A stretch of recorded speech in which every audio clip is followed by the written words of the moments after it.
in here. I'm sure there's probably going to be more people coming in as we go. But let's talk about today. Let's talk about what happened today. Let's transition right over into the stream. Okay, ladies and gentlemen, we have a fantastic stream today, okay? If you guys don't know, today, Nate Call, let me pull it up on the screen real quick. Let's pull it up, guys. Let's do it. Let's get it. Let's get it. Let's get it. Let's get it. Yo, Harris with the resub. Appreciate it, man. Appreciate it. Appreciate it. All right. Okay. All right. Let's get into it. Let's get this off the screen. Okay. Holy crap. There we go. All right, guys, let's get ready for basically this stream. So to start off the stream, we're going to talk about the Nate Call retirement. So we've had many retirements in this offseason so far. If you guys don't know, Nate did announce his retirement today, saying, was blessed beyond measure, won't ever forget, thank you. Officially announcing my retirement from 2K. If I wouldn't have been told what this game would have brought me 4 years ago when I was sitting across the living room from my grandma and told her I was putting all the eggs in a basket and go for it, I genuinely would have said, you're crazy. Anyway, Nate kind of, goes in his feels for the rest of the way, whatever. But Nate, awesome career, man. Happy for you. Congratulations. I wish the best for you. Hopefully, this isn't the last time the NBA2K League sees you, but we appreciate you and everything you do, man, and I look forward to your future, man. Nate's a childhood friend of mine, like I said. Happy to see him, taking that next chapter. He obviously had a good career. A lot of guys obviously are kind of, moving on to their next step, and that's good for them. But anyway, the big news of the day, and the reason we're doing the mock right now at midnight, when I have to get up in the morning, guys, so you're welcome. I need you guys to really be thankful because I got to get up in the morning, but I decided to jump on stream. Hornets Venom GT gets their first round pick back. Announced by Big West. Obviously, he came out with the tweet earlier talking about them getting their first round pick. You saw a lot of excitement. My guy Crown out here getting excited. And, my favorite video in the world. Now go secure the goddamn bag. You hear that, guys? Listen, I don't know if West is watching yet, but West, you need to secure... Wait, hang on. Now go secure the goddamn bag. Secure the goddamn bag, okay? The NBA2K League has blessed you back with your first round, all right? Listen, play it one more time. Now go secure the goddamn bag. All right? You can't say anything. You got your first round back. Yes, you got a couple retirements. The league has blessed you. The league has blessed you. Now, you can't mess up the pick. If you mess up the pick, it's going to be bad. You're bound for some bad things if you mess up this pick, West. But anyway... Let's get into this mock. Let me just fix some things real quick on the stream real quick, guys. I don't like the red color on here. Let me change. Let's go. There we go. Sorry, guys. I'm just changing something for the settings real quick. There we go. There we go. All right. That should be better. I wanted the chat to be a different color. You have Nixon at 18. I know. I have to switch it, Harris. I'm switching it. If you don't see the graphic, I'm updating the graphic live on stream. It's 18. It is 18. I haven't even finished updating it. But like I said, let me just pull up the picks real quick for the other rounds because I have to adjust the graphic.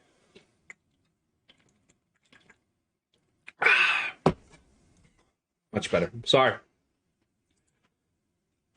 Anyway, like I said, I'm going to fix it real quick. I just have to load everything up.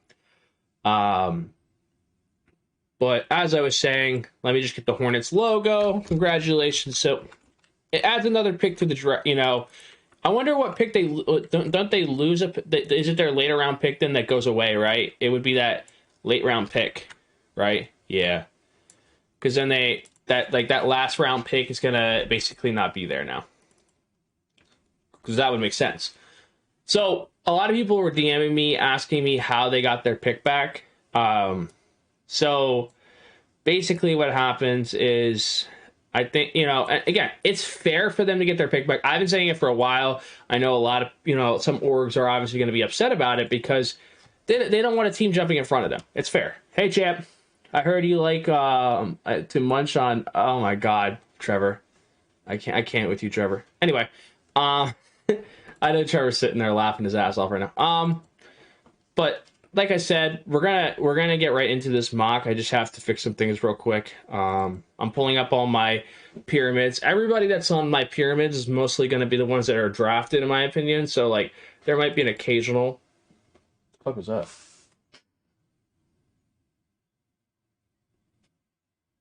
Sorry, guys. I thought someone was coming in. I got scared. Let me just pull up my all my pyramids real quick, just so it'd make it easier for me. Because it's just a reference tool for me to know everyone who gets drafted. There we go. And if you guys haven't already, make sure you guys follow the stream. Make sure you guys subscribe as well. All streams get put on YouTube as long as we get a decent amount of subs for the stream. Then I'll do it. If we keep, if we're not getting subs, then I'm gonna have to stop putting them on.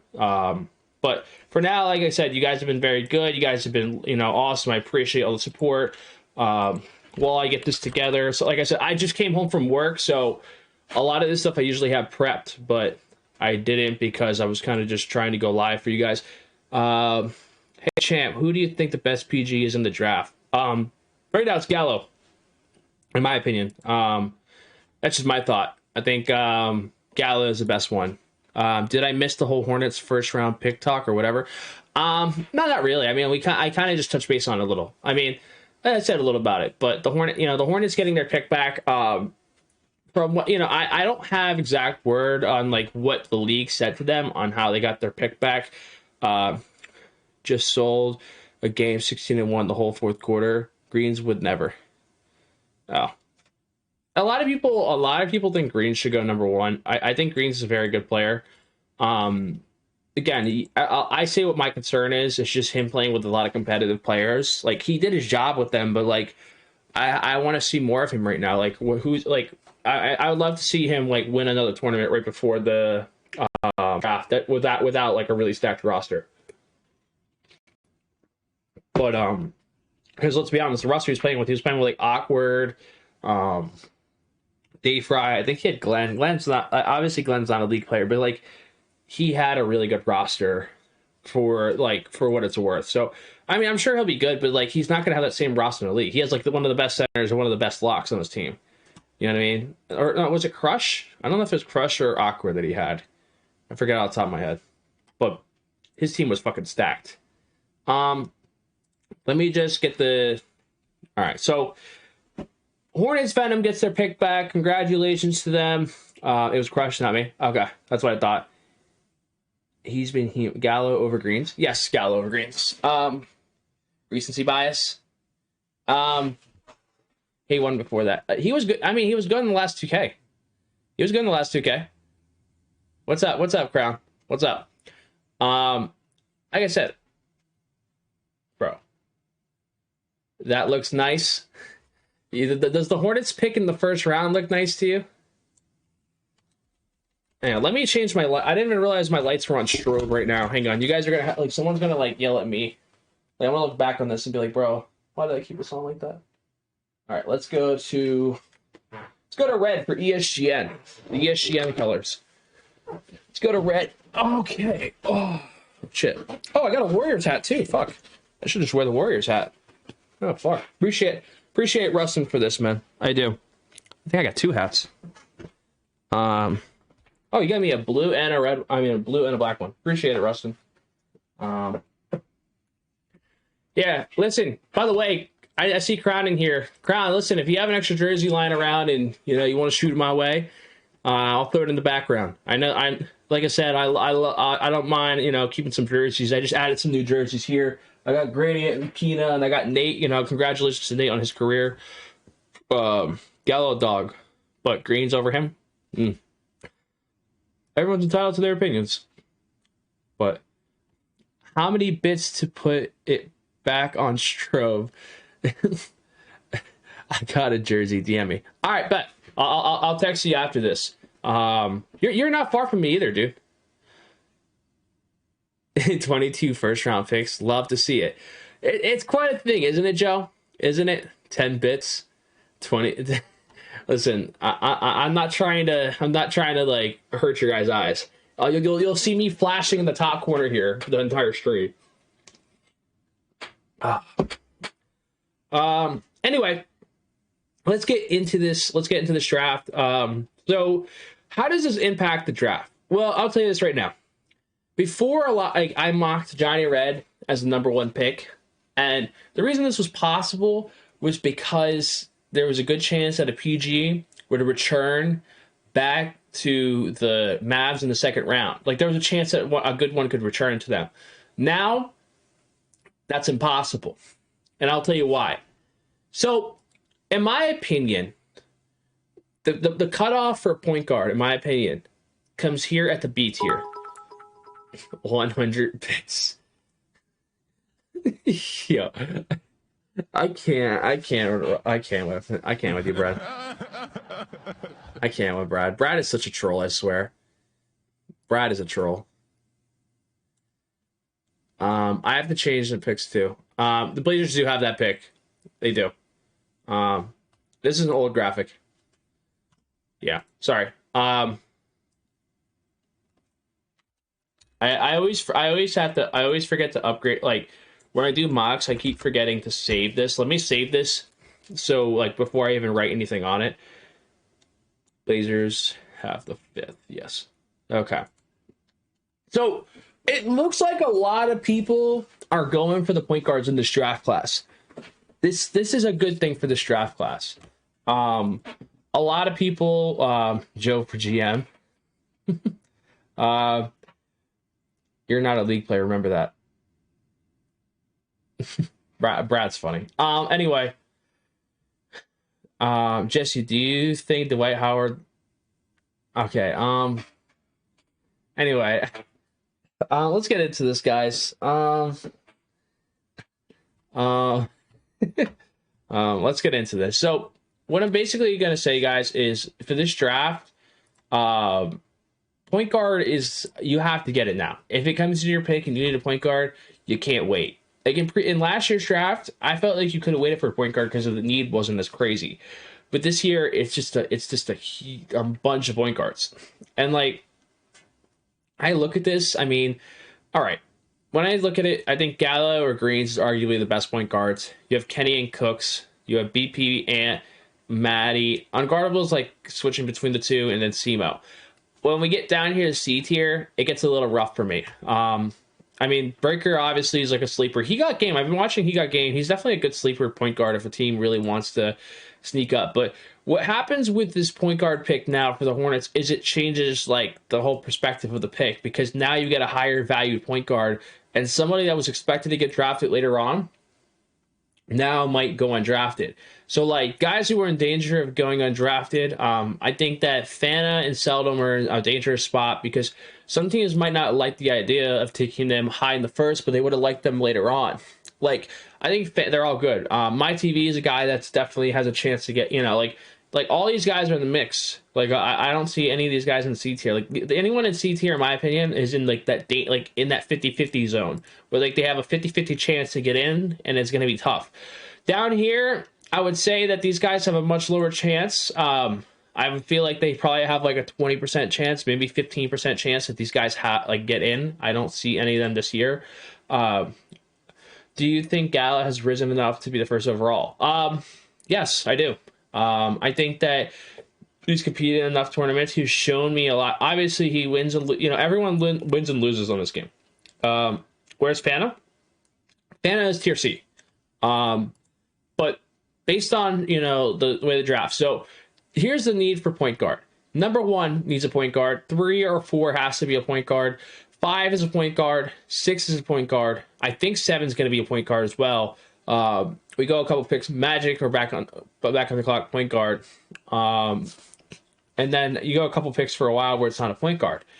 Now, the issue with this is the Hornets, they get, 1, 2, 3, 4, 5, 6. 6 point guards are off the board until the Hornets get a pick. So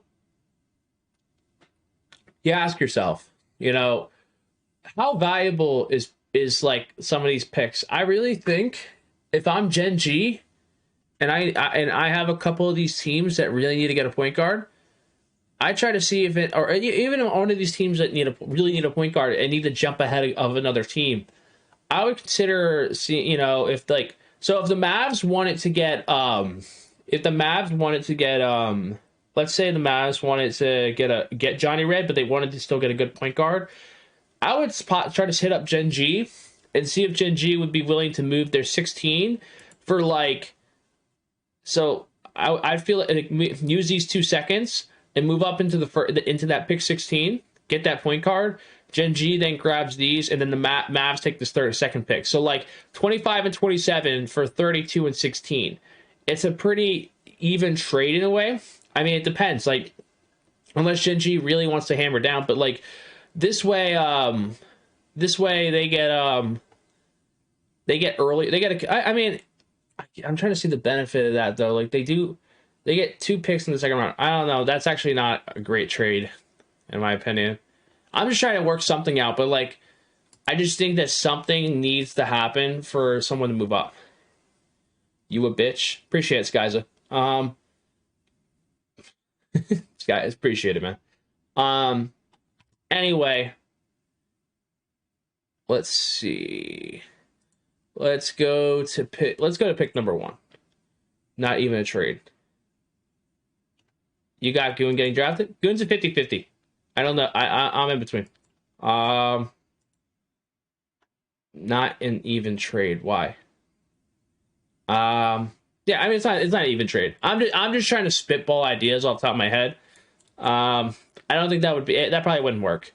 Okay, but let's get into the number 1 pick. So the number 1 pick can be a collection of people, right? So it can be Gallo, Greens, Kenny, or Cooks. These are all the guys. I don't think Kenny or Cooks is in that conversation. I think that it's either Gallo, Greens, or it's going to be Zay. It's one of the 3. Now, I don't think they're going to wait anymore for a point guard after what's happened. I just feel like they might just press, they might just make the move. I think I'm going to go Greens this time. I went Johnny Red last time. I have a weird feeling that the one thing I like about Greens a little more than Gallo, even though I think Gallo is better. I think Gallo's a better guard. I think Green's is going to go first.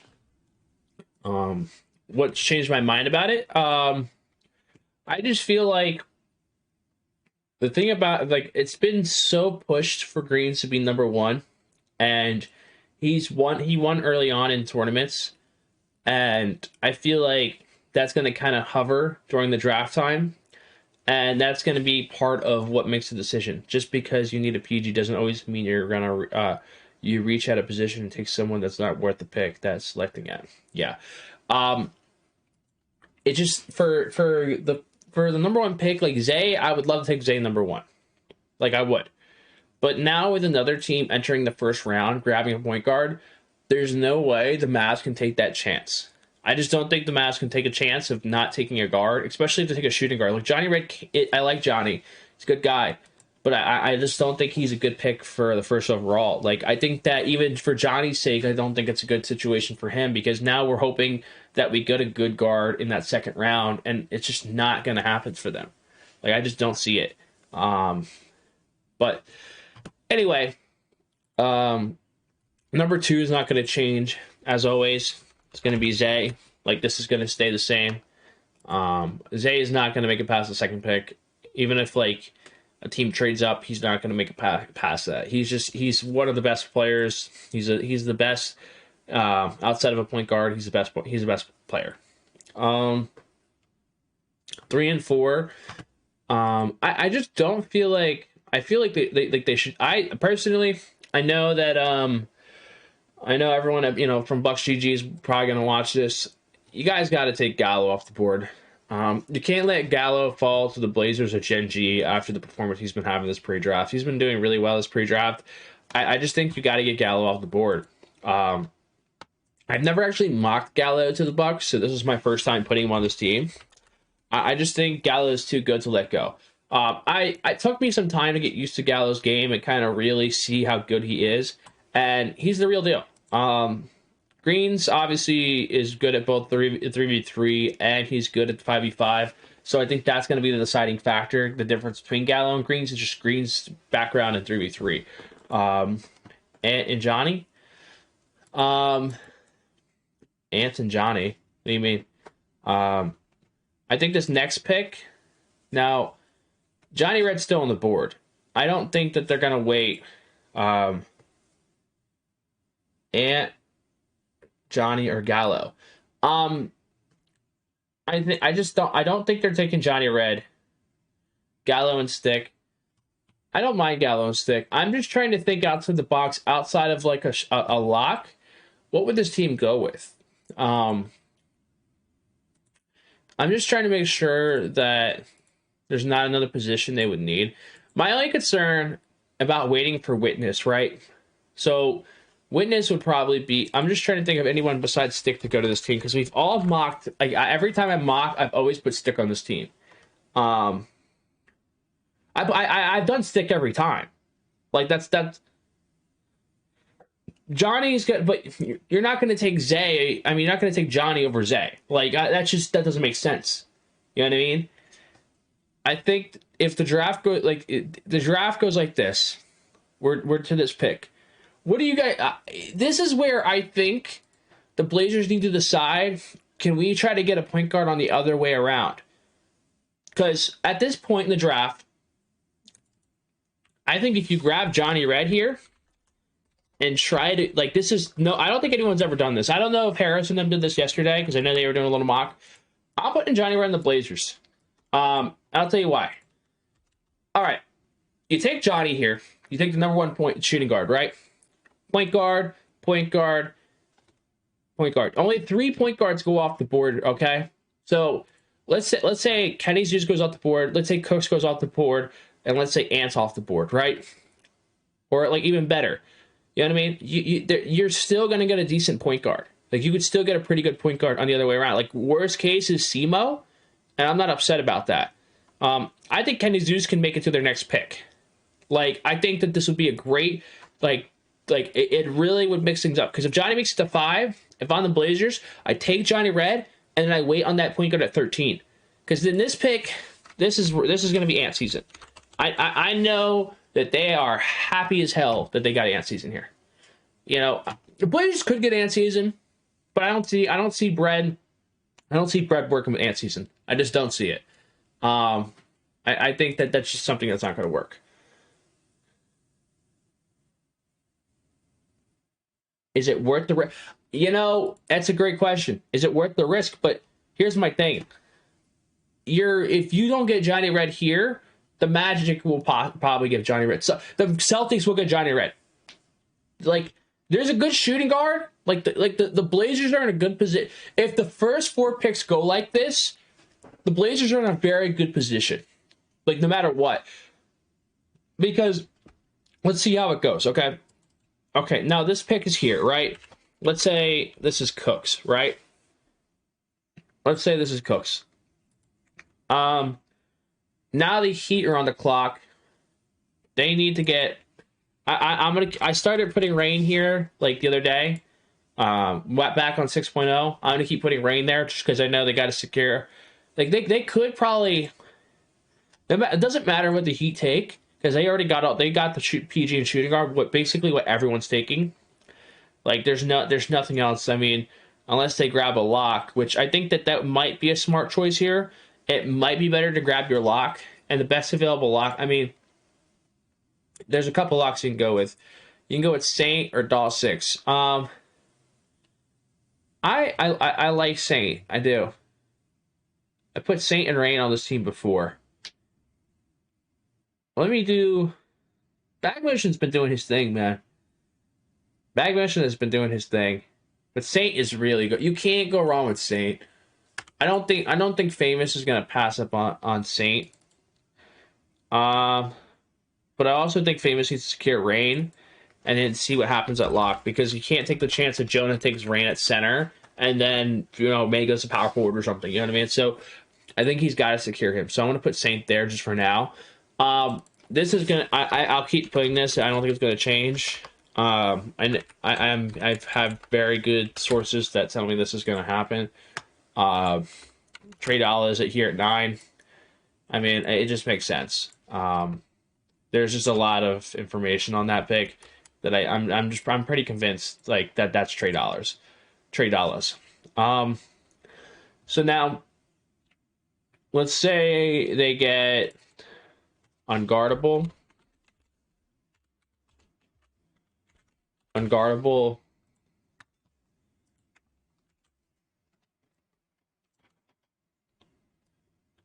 So let's say they got unguardable here.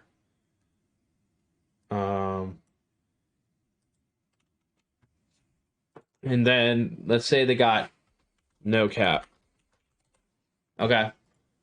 Let's say this is that no cap pick that everyone's been talking about. Inform me on how the Hornets have the pick. Good talk. Saint and Rain play together too. Oh, perfect. So from what I know, I haven't got exact word on how the Hornets got their pick back, but it has to be related to the retirement of Trap. So when Trap retired, they gave up their first round, and then Trap retired. So they basically gave up their first to retain Trap, and then Trap retired a few weeks later, and they lost their first. Like they sacrificed their first to retain Trap, and then he retired. So they got their pick back because basically the player that retired left. So they basically got their pick back from that player that left. Now, it's one thing if they traded it away, but they literally, like, the player retired. So Nets deserve their first 2 years in a row. They lose elite 2K players. But Chalk got kicked out of the 2K League for, like, supposed, like, fake vaccination cards. That's different than, like, a retirement. There's a difference. The Hornets didn't do anything wrong. Players retired. The Nets had players do things wrong, and they're being punished. That's the difference. That's the difference between their player did something wrong. What's up, Ant? I think it's the first time I see Ant in my stream. No, like the Nets, they technically it's their player that did something wrong. It's not the organization's fault. Get Ant out. They traded their first last draft. Oh yeah. Oh yeah, it's a good point, Famous. I forgot that was the trade for shots, right?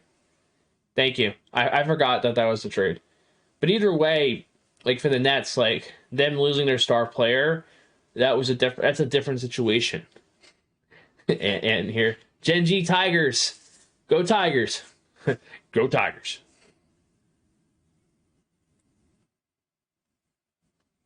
He lost. I don't know. Anyway, so we're at the Blazers pick now.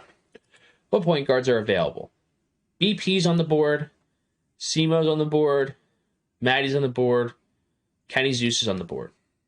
So unless the Magic make this move for Kenny Zeus, this is a good situation for the Blazers. This is really banking on the idea that no cap's going to get taken. This is where we wonder: is it bait or is it truth or bait? Right? You know what I mean? We don't know. Appreciate. Oh, Frank with the 13 months. Let's go. Appreciate Frank. Frank always supporting the stream, man. Appreciate it. He want me bad. Frank is enabling again. Your shirt too big. That's funny. Oh man. We already got 2 new subs in the stream. We got 2 subs in the stream so far. Appreciate you guys. Chalk GC. Anyway, so we're here at pick 13. Kenny Zeus is off the board now. We're at the Bucks pick. So this Bucks pick, like I said, they're gonna get Plondo 1 say in a pick, and it's a player that's good. It's not like it's just like anyone. It's a pretty good player. I don't think they lose on that pick. Witness here at 14. 15, it's not going to change. It's going to be DJ. Dre is going to get his guy. There's no doubt in my mind. Back to pick 20. Wow, you got the best duo in the 2K hung behind you. Yeah, I know, right? Like I got Gradient and Keena. I got Gradient and CB13, aka Keena. I got my guy Nate Call. I got to get more jerseys, man. I'm a charity pick now. That's huge for me. You're a charity pick. What if like the Celtics make a move for Witness? Like they're just like, Witness, we want you. This is gonna be a pretty good draft, guys. This will be one of the better drafts. I think this will either be the best or second best draft ever. The best draft is still season 3. That's the best draft ever. Season 3 draft. It's the best draft ever. This could be close. It could be second, or it could be the number one. Number one, depending on the guards. It really comes down to these guards and if they take over the league. Anyway. So, Genji's back on the clock. Genji's got pick 16 here. No, you're right. The Bucks have been on my only interview, and I had to beg. That's crazy. That's actually crazy, Witness. I hope you're trolling that. I hope they're not your only interview, because if you go on, if like you start following the draft, that's wild. Genji. What does Genji need? They need a shooting guard, right? And, well, they could they wait for EG? Wait, you're getting interviews? You guys are trolls. I swear. my guy, you guys are just trolls. Hang on. I want to pull up the Gen G roster. I know they have Dawn and Feast, and then they have yeah. So they got Ant. Will they wait for EG? I don't know. That's a good question. Oh my God, Glizzy! Oh my God! Oh my God! Oh my God! Oh my God! Hang on! Oh my God! Yo, do I need to do? Hang on! I might have to do a dance on stream after that one, man. I don't want to get copyrighted. No, I can't play music because this is gonna be a YouTube video. Never mind. Appreciate the host. Back. Oh my God, bro! Everyone just. Oh my God! What in the Gliz host 300? Yeah. What's up, Gliz? What's up, Gliz? Appreciate it, man. Appreciate the host. Appreciate it, my bag. Listen, I will enjoy it, man. I will enjoy it, okay? Holy crap. I did not expect the stream tonight, guys, but it was a good thing I did. We're probably at like 200, 300. Snubby be playing lock or something? What do you mean? Oh, shit. Oh, crap. What did I get unguardable? I'm an idiot. I'm a fucking idiot. God damn it. Here, I'll just change this to bag motion then. There you go. But see, that's my thing now. Look at the way this works out for the Blazers if they get Johnny Red at 5. Look at how beautiful this works out for them. Holy crap. That's a huge host, man. Holy crap. But what's up, guys? Listen, if you're new to the stream, smash that follow button right now. We're doing a mock draft. We're in the first round right now. So far, the reason why we're doing this new mock is because the Hornets got back their first round pick at 18. So, like I said, it changes the whole draft because teams, I think, are going to be more aggressive on taking their point guards. But also, like this mock, I have Johnny Red. If he falls to 5, it completely changes everything.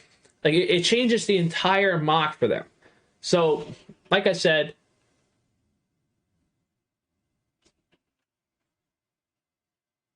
Sorry, guys. I keep hearing noises around my house. I don't know if it's a ghost or something.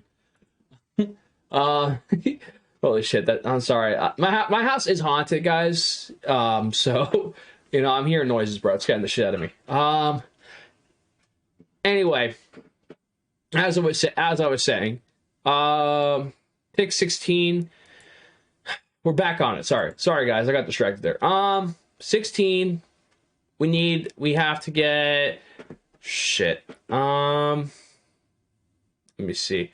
Well, this pick would probably hang on. First of all, they would probably do this instead. They would take bag motion before the Heat because they don't want to risk their missing out on their lock. So I see this more likely happening. How did Hornets get their first? Why is everybody asking this? It's those Warriors jerseys. It's the Warriors jerseys. Are they bad luck? Are they bad luck? I feel like the Warriors jerseys are good luck, man. F that, I'm out. Yeah. Yo, imagine on stream, guys, did you see a fucking ghost behind me? Did you see a fucking person standing behind me? Like, yo, holy shit. I know everyone would fucking lose their shit. I know everyone would lose their shit. Where was I at? But, anyway, we're at pick 16. Sorry. Pick 16. We're at the... I'm trying to open up the stream on my phone just so I can see something. There we go. All right. Sorry, I just had to fix something, guys. Anyway, pick 16. Gen G needs... What the hell does Gen G need? We got them a point guard. I think you can wait on EG. I just think a lot of people aren't going to be as high on EG, so you could wait for him. So they need to either get a center, a lock, or a power forward. So that because like Don can switch to lock, Beast can go to power forward. They could grab a center if they want. I don't think they're going to get goofy, so I don't see them going goofy. They're going to go best available at this point, right? So lockdown's a little diminished. I don't think lock is really appealing at this point. Power forward, you could get put back now, or you can get chaos. You could switch. You know what? This is the pick. I think this is the chaos pick. Yeah. I'm gonna go with chaos at this pick. Just because it's a fantastic pick for them to make, right? But I also think that they could if famous I really feel like famous is gonna go with chaos. This gives you flex between a power forward center. I'm gonna switch this one. I'm gonna do that one. And then Saint and Chaos though. No, I think it'd be. I'm gonna go back to Rain because I feel like Rain and Saint. That's more likely. That's a better combo. What's the Hornets trade? The Hornets didn't trade. They got their pick back to them by the league. Shout out to the 219 people here. Appreciate the follow by Za. I don't know what your name's actually supposed to be. I'm just gonna go with Za. The Hornets got their pick back for because they remember when Trap they used their pick. They sacrificed their pick after the when they went to go do their retainments or whatever. They sacrificed their first round to bring Trap back, and then he retired. So then the league gave back their first. So the thing I've been preaching for weeks has happened, guys. It happened. The Hornets deserve their pick back. I don't care what anybody says. Like they definitely deserve their pick back. But Chaos now Saint. Oh man, Saint's a good pick, but Chaos. I feel like they would take Chaos. I wonder if Kenny Zeus. Yeah, well, they have to secure their point guard, so they get their shooting guard and PG, which is a great combo right there. They got a good PG and shooting guard there. That's good. Appreciate the follow, Zilla. Appreciate it. The Chaos right there. I feel like that's interesting. I've never mocked that. And then you put Don. So then basically, you put how's Chaos and Ant? I feel like that Like, do they have anything? Like, is there any issues between those two? Like, I don't know if there's anything I need to know. Zilla! I like the name, man. I like the name. Zilla! It's a nice name, bro. Welcome to the stream, man. We're almost at 4,000 followers, guys. I appreciate everybody showing support. 17. 17 is Knicks Gaming. Knicks Gaming, congratulations to Nate. He retired now.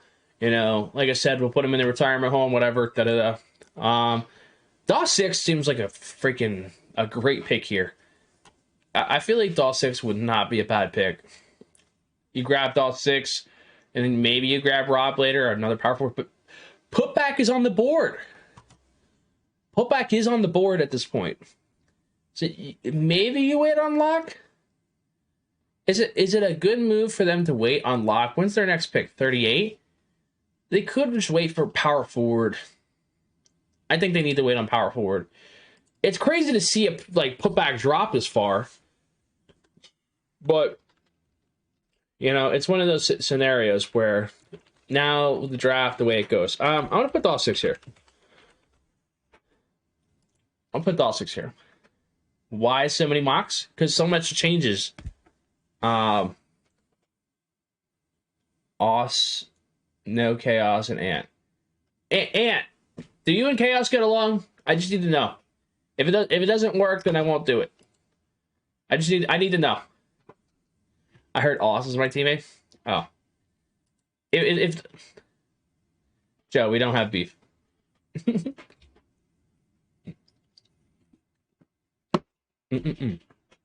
heard it first. Ant. Okay. All right. So Chaos, I'll keep Chaos there. DAW 6 at lock. Hornets. But that makes 0 sense, champ. Gen G has 2 bigs. No, because they can get... All right, I'll explain it to you. So, basically, Don can play lock. Beast can either go to center or power forward, and Chaos can play power forward and center. Don's a lockdown. Don can play lock. Like, that's what Don's big thing was last year. Don can go pick up the lockdown position and be good at it. He was good at it last year. I'm sure he could pick it back up. Yeah, like, I think getting Chaos makes your team so much more flexible because you can flex between the two. Nobody touching him. Yeah. Like, I just think that, like, getting Chaos would be like a good move because then you wait later on to get EG. Like grabbing EG in the second round. Mr. Season had a style out of his body card. Do their taxes while you at it. Scary man. Yeah, I mean, if most good power forwards can play center, but Chaos is like a mixture. Like you can flex in between the two spots. So like. I just think getting Chaos helps them out a lot. Like I said, that's just my logic behind it, Ant. Like, again, you could go with another position. You can go with a lock, but I'll be honest with you. At this point in the draft, I'm not happy with any of the locks.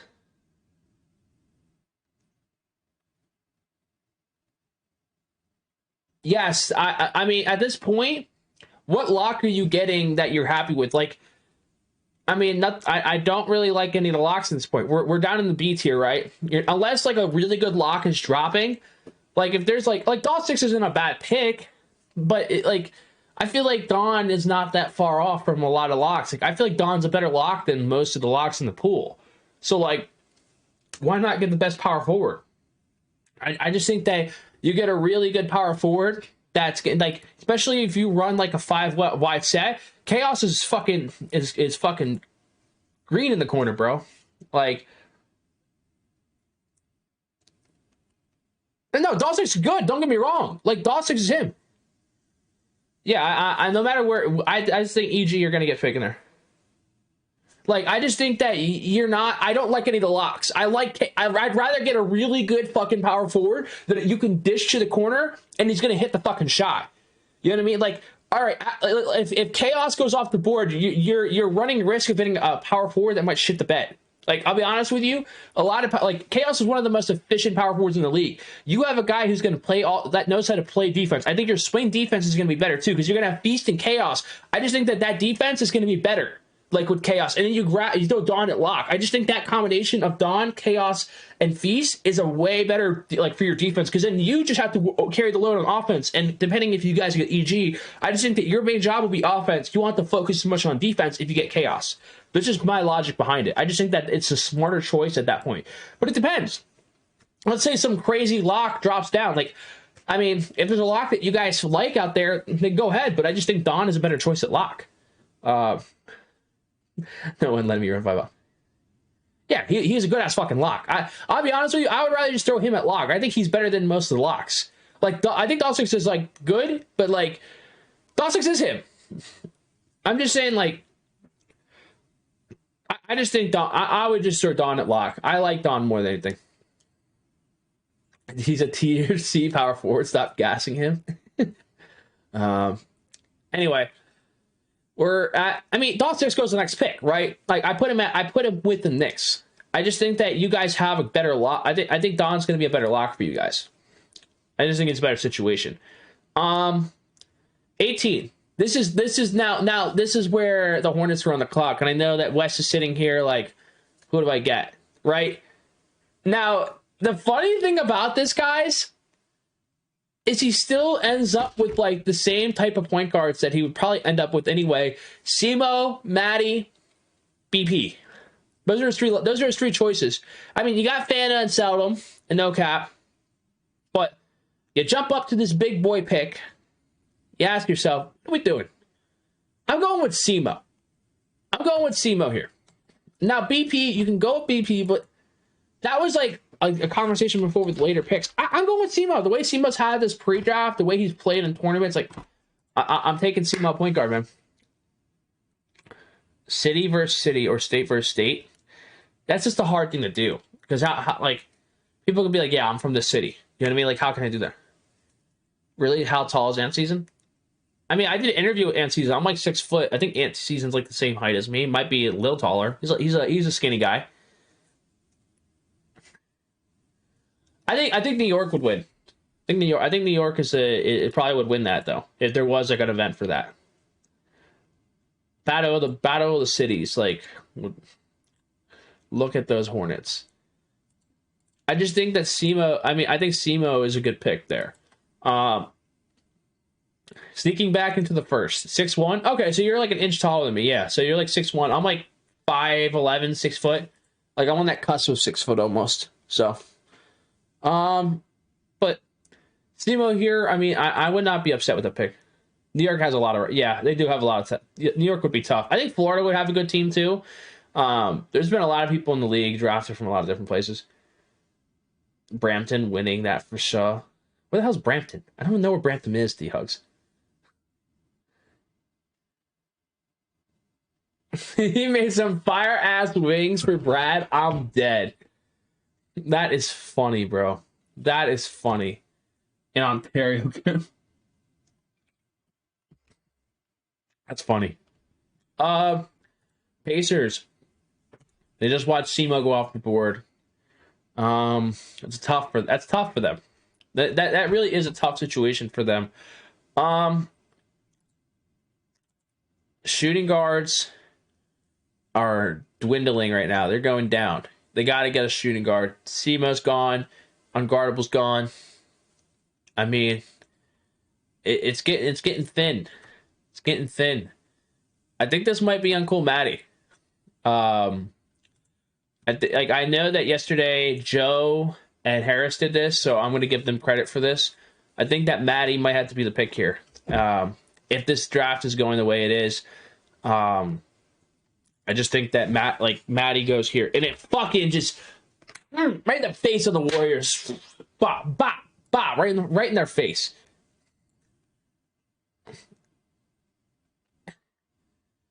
Sure, I'm coming back next year, sneaking into the Sixers.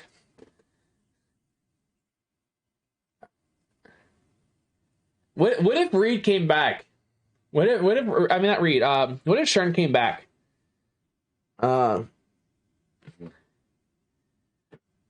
I didn't see Wings are talking. What if Sherm came back right now? How pissed would people be? Like if Sherm just decided to come back? Like Sherm comes back, they got a first round pick.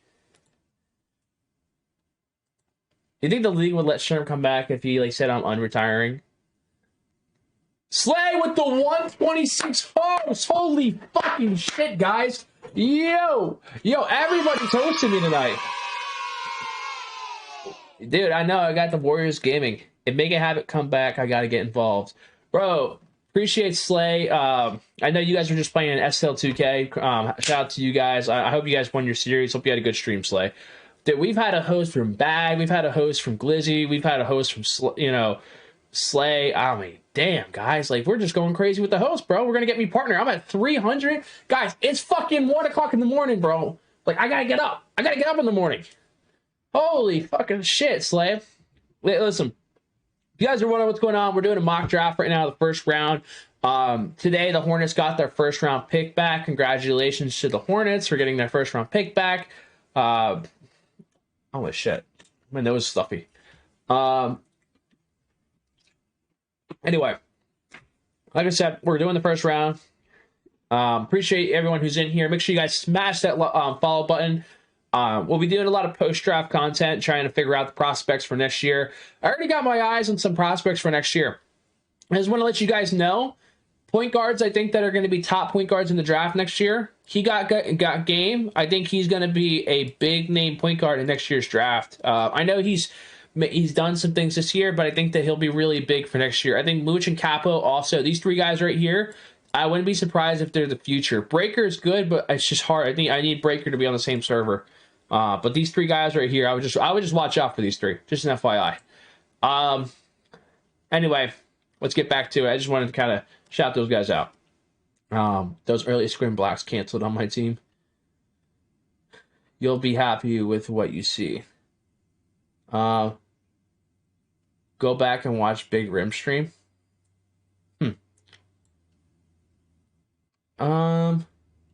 Anyway, let's get into Warriors Gaming. Warriors Gaming just got fucking slapped in the face. Maddie's off the board. I think Maddie was their pick. No, they are them. Both of them. You know what's funny, Spam? You kept talking about them, and I went and watched them a little.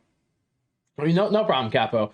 I went back and I watched. He got game a little, and I was like, I was very surprised, like how good they both of them are. Like I was like, damn. I feel like it's too late for me to discover them and kind of rank them high. It's hard. Like I don't know. They could be like sleepers late in this draft. Those guys, like they're guys that might be good next year. I think they need a little more development, kind of like Cap. Same thing goes for No Cap. I think he needs more development. Put back. Oh yeah, that's a good point. I forgot. Put back's on the board. That's it, man. Put back off the clock. I mean, off the board. Jazz Gaming. It just I don't think you hurt your situation. If you think anybody else besides Chess for Splash, he's gonna be upset. We're at Wizards DG. Now Wizards DG, they're in a bind because BP's the people that are on the board is BP, Fana, Cap, and Seldom. Not great. Not terrible. Not great. I don't see them. I just don't see them taking BP. I really don't. I don't know. I really don't know what they're going to do with this pick. I mean, they could go with No Cap, which, I mean, that's what a lot of people have been kind of just putting out there. They think it's just going to be No Cap. I don't know if that's going to be 100% like true if that happens. It's just it's just hard for me to see No Cap going there. Like, I love No Cap. I think he's a good player. I have a hard time. That's all I'm going to say. Like, I don't really think this team does a lot of their, like, if there's a team that does their homework, it's this team. Like, this is the team that, like, they'll do their homework and figure out who's good. And, like, not that, like, No Cap's not good. It's just that, like, they're gonna get a good point guard here. Like, even if they get someone that, like, surprises us, too, like, I could definitely see that. They're not going to mess up this pick. I just jinxed the fuck out of that, though, saying that. But, I don't know. I'm just having a hard time with what they're going to take. I'm just trying to see what would make sense here. I really don't know. Like, I really just don't know what to take here. Like, if I'm like P Cross, I don't even know. Like, I'll be honest. Yeah, just because I have them on a lower tier doesn't mean they aren't like my thing about Ant, you know, he didn't play early on in this 2K because I don't think he knew whether or not he was going to be able to go to the league. And when he found out he was going to the league, he started playing more and kind of building his draft stock back up. It's hard to rank him above everybody else who's been grinding the game. So for me, I think that like Ant would be, if Ant would have started from day one of this 2K grinding like crazy like everybody else, he'd probably be the number one guard. I think Ant personally should go the first overall pick. But everyone's different, right? Everyone's gonna have different opinions. But for me, like, yeah, I think Ant should be the number one pick, but I think he's just gonna go down a couple picks. And that's just based off, like, obviously things that people have said about him in the past. I think Ant's really built himself back up. Vegas was big for Ant. Ant is elite, right? You can't disrespect Ant. I'm not disrespecting Ant. I'm being honest. Like, I'm telling you guys the truth. Like, Ant's gonna drop because of his situation.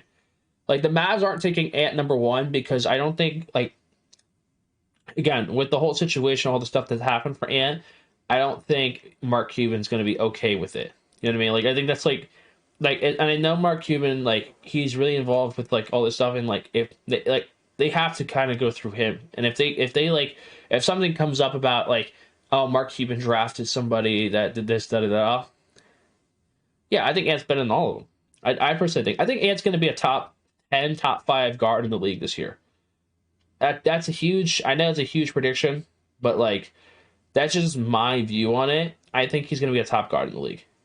That's just, I mean, you can clip me on that one. I mean, that's a hot one. That's a hot one. Clip me on that one if you guys want to. I mean, shit. That's, I don't, let me see if I can clip that one, because, like I said, I clip me. But, anyway, let's get back into it. So, I feel like some people are gonna say they're gonna go no cap, right? But I feel like Fana is the pick over no cap. I think a lot of people are gonna be like shocked when no cap doesn't go to this pick. But Fana,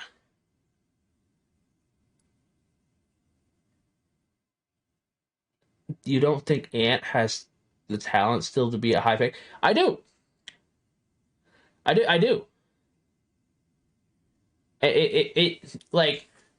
Teesprings, I didn't say, see, you're misconstruing the words. I think Ant's the best point guard. I think his late start is what affects him dropping. Shaker said Dre only has potential to be a mid-tier guard in the league. No, I disagree. I agree. What do you agree? What do you agree with, Cap? I think for Cap, I think for your benefit, I think it's better for you to go to the Nets than any team. And I know you don't want to wait in the draft. I think a team that, like, I think the Nets would be smart to take you later on. I think that you going high like this puts you at a very bad place. I don't want you to see you, Cap, be a one and done. That's my biggest thing, Cap, is if you go high first round and you're trying to develop your game in the league, like, you'll get better being in the league, Cap. But I don't want to see you go in the league and, like, get, like screwed over in a bad position. Like, if you go to the Nets, like, it's not expected for the Nets to be great. If you go to the Nets and you win for the Nets, oh my God, Cap, your fucking career in this league is going to be at least 3 years. But if you go to the Wizards and you don't make playoffs with the Wizards, you might be done. You might be done. I'm being real. Like, you could go to the Wizards, and if you don't make playoffs with that roster, you might be out of the league.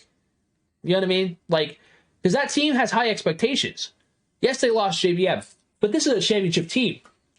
Anyone who goes to the championship team is under a microscope. Under a microscope.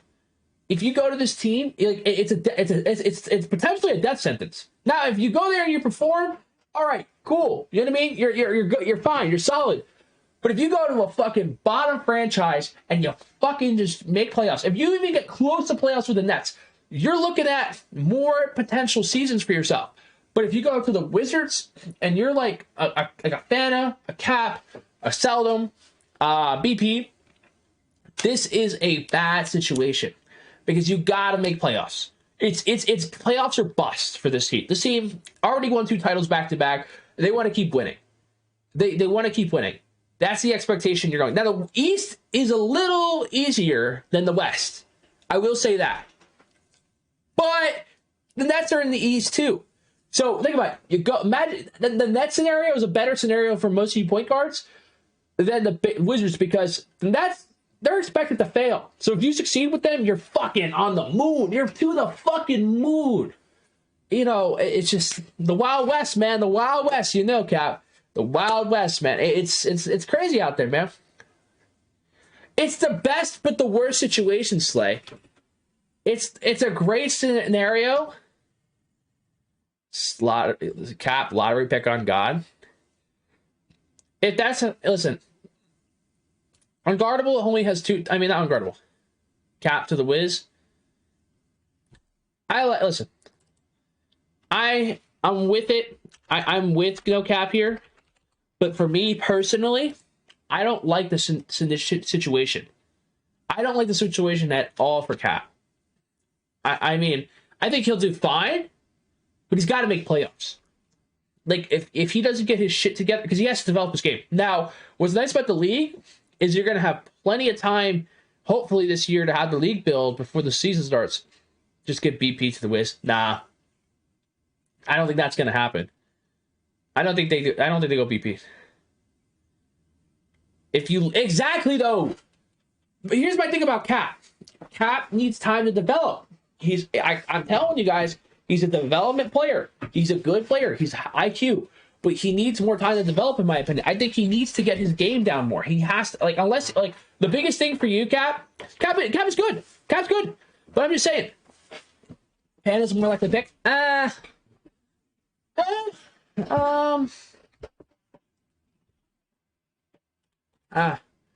Yes and no. I just think I think Cap could be a likely pick just because a lot of people talk highly of him. Jack's talked highly of him. Jack thinks good of him. And I'm sure Jack is thinking of him. Yeah, he could win with the team right now. I'm just saying, I think that he really needs to get in the lab. You know, if Cap gets taken in the first round, honestly, it's not a bad spot for Cap to go 22. I don't think it's a good thing for Cap to go to 10 or 12. You know what I mean? I don't think Cap going to the Magic is a good place for him. I think that's the worst scenario for him because I don't know. This is cute and all, but I want to know who's going to be the next Nate Call in the league. Yo, who is this on this burner, bro? I appreciate the follow, man, but who's on this burner right now, bro? Who's the next Nate Call? Listen, man, there's only one Nate Call, all right? Listen, there's only one Nate Call, okay? I don't know who's on that burner. I don't. I appreciate the follow, Ed the God. Worst comes to worst, I'll sign the Supermax with ESGN. Facts, Cap! Facts! Supermax with, listen, post-draft, you're going to be the post-draft fucking king, Cap. Just Kane the tell champ. He's a dumbass. Appreciate it. Good night. I heard Nate Call has taken his talents to fitness. Who has the highest IQ in the league? Dave Fry, Keena, maybe Splash. Those three. I mean, Splash today basically said he's a coach and he has no coach. They're not going the first round. I mean, dude, it's really going to come down to interviews at this point and this preference. I don't know if Fana's gotten interviews. You know what I mean? I'd have to ask Fana if he's gotten any interviews. How does Oz fall to Gen G? That is a tough question, right? So, Chaos will not go to the Blazers if this is a scenario, because they're not going to wait on a shooting guard. Like, I think you could get a power forward. I'm not a huge fan. Listen, I say this every year. This happened to the Knicks last year with Czar. I'm not a fan of taking power forward super high. Unless it's a fucking breadwinner type center, which Chaos is kind of like, in a way, he is a top center. You know what I mean? Like, he would have been retained on any other team. The only reason he didn't get retained on the Warriors is because they had so many people. You know what I mean? Like, they have a whole roster of people that are good. And fucking Antoine's fucking crazy on this game. Like, Antoine fucking developed his game so much, he got better. Like, dude, he's gonna be a fucking animal this year. Like, I can't rip Antoine this year because he got better. Is Seldom going early second? At this point, it's no. Fana gonna get drafted? It's tough, J-Mac. It's tough. Fana is just, I don't know, like, someone might fall in love with Fana. Like, what I mean by, like, they really like his game. Like, there's a team that could surprise us. I could see the Celtics surprise us with a Fana pick or something. You know what I mean? Like, there's a lot of picks that could happen that just out of the fucking blue, right? So it's really up for grabs, like, for Fana. Fana, I feel like could just weirdly go, but it's just his interviews are huge. Like, he's got to show up to his interviews. You know what I mean? Obviously, that was his biggest thing last year, but, like, he's got to show up. We're in the second round now. Lakers are on the clock. What power forward are we taking? Dietrich's on the board. Now, this is the first time Dietrich gets into the second round. I've never had a mock where Dietrich got in the second round. This is the first time.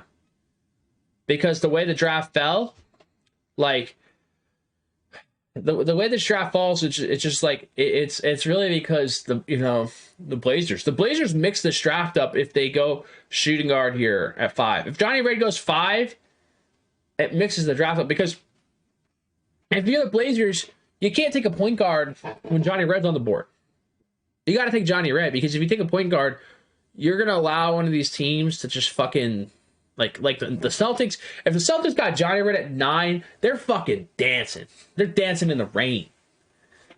He more likely because of 3v3.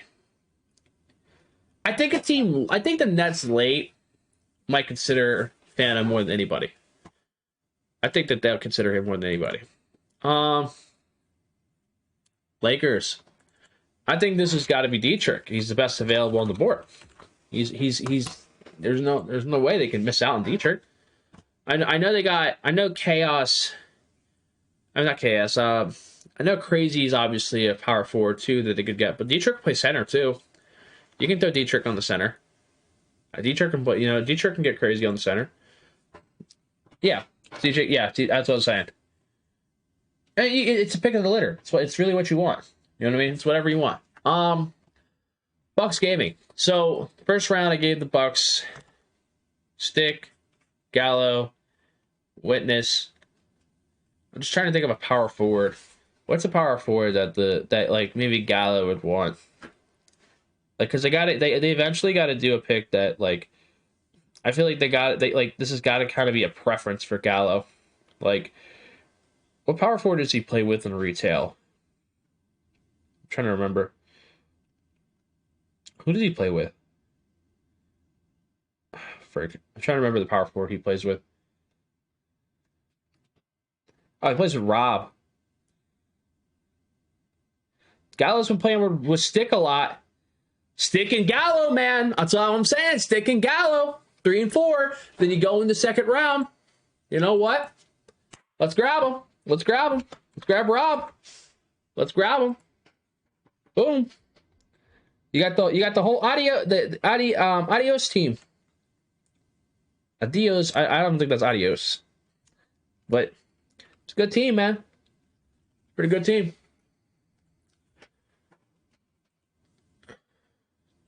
Dwan.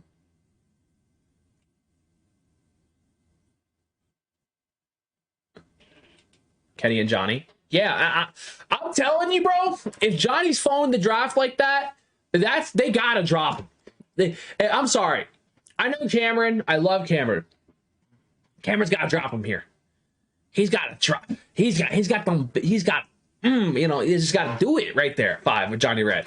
Like because this is a very possible scenario. Like, let's be honest, Green's 1, Zay 2, Gallo and Stick.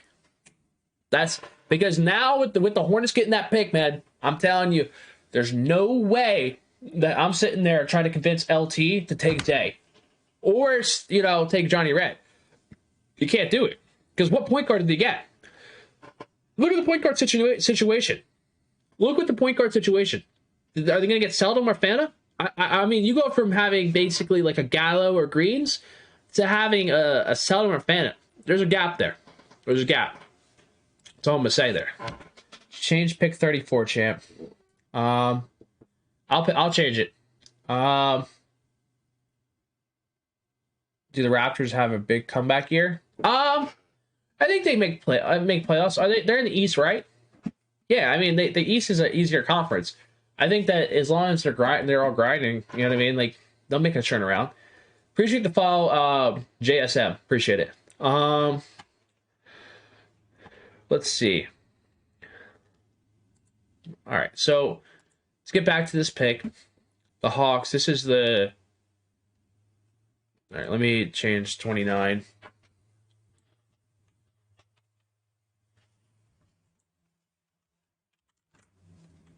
Is it do the Blazers have 34, right?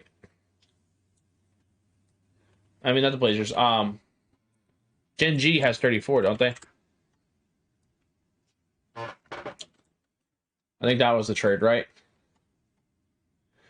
How do the Hornets have 18? If I have to explain this one more goddamn motherfucking time, one more motherfucking time. The Hornets got their pick back because the league has decided, yeah, I mean, Kenny, is it a bad team? Gallo, Stick, you grab Witness, you got Plondo, you got Rob. I don't think it's a bad team because Rob can also play center too if things aren't working out with Plondo. Yeah. I think Gallo should want that. Gallo, I think Gallo should want to go to the Bucks. Blazers got 26. Okay. Thank you. Thank you, Famous. You're the best. You the best.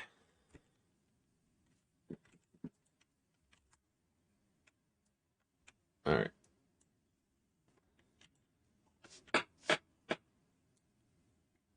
Let's ignoring you, Carrie. All right, Carrie, you're the best too. Ducks has 30. They have 34. Okay.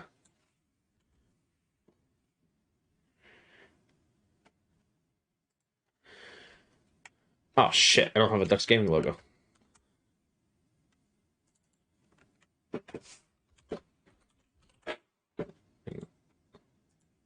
All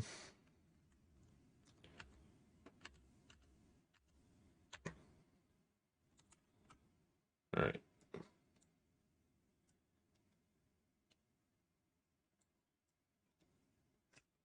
Ducks gaming has 34.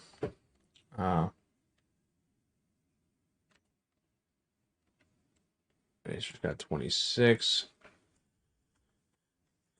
You said we the best. We the best, DJ Khaled. All right. Is that correct now?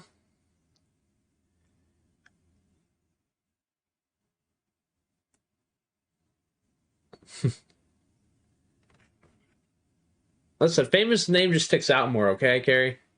He's just more famous. Just please explain why Greens goes number 1. All right, I'll give a quick explanation. Greens is still renowned as one of the best guards. I think the little upside that he has on him is just that we know what he can bring to 3v3 compared to Gallo. I'm sure Gallo will be good, good in the league, whatever. But Greens has both the 5v5 and 3v3 now.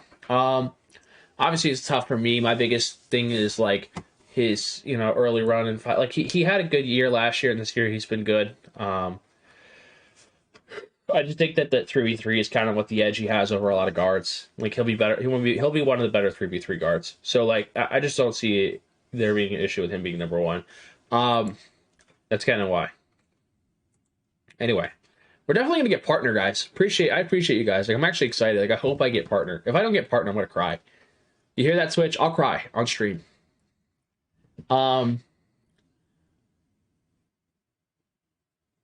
Hawks are on the clock. 24. 24th pick in the NBA 2K League draft will be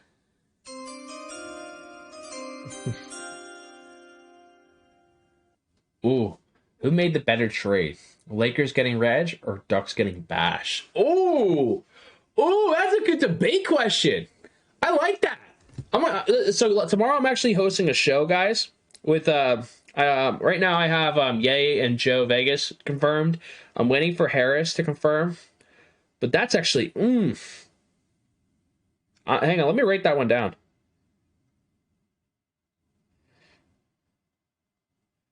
Hang on. That's a oh my god, I like that one. I like that. I like that. That's a good debate question. I'll save my answer for that one. That's a good debate question tomorrow for overtime. I like it, Kier. I like the question. We'll debate about that tomorrow. By the way, guys, if you don't know, tomorrow I'm doing another stream. We're going to do drafted, 50-50, and undrafted. I'm going to go through every single prospect in the pool, and I'm going to say whether or not they are drafted, undrafted, or 50-50. That'll be tomorrow's stream. But anyway, let's keep going. 24. Hawks talent. Ooh, it's tough. This is tough. Now, if putback doesn't go, let's say let's say the Warriors, they take fucking Majestic, right? Would it be weird to put Majestic over putback?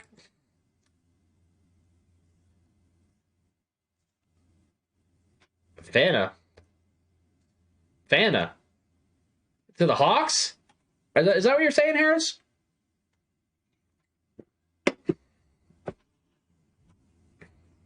I hope that's not what you're saying.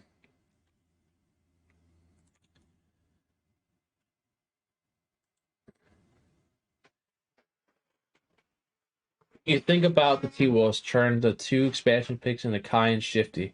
A lot of trades, but that's really who they got. Yeah. Anyway, what can I just say this, guys? There's a lot of shooting guards that are really good at 3v3. I just want to say that. Like Killy, he's probably going to be for 3v3. Rigby will be 3v3 for his team. Venom might not be a bad pick. I like that, Harris. Fanta as a shooting guard on a team might be a move. I think Fanta needs to start vocalizing himself as a shooting guard. I actually... Bash.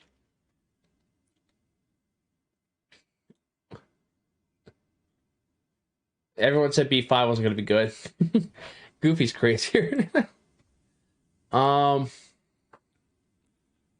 right. Mavs Gaming. Bro, you guys are crazy in this chat, bro. Mavs Gaming on the clock. We get Green's number 1. Why don't we get his fucking duo next to him, man? Let's get fucking Glenn. Glenn and fucking Greens, man. Eyeball Empire. Eyeball, man. Let's get him. Let's fucking do it. All right. Power forward.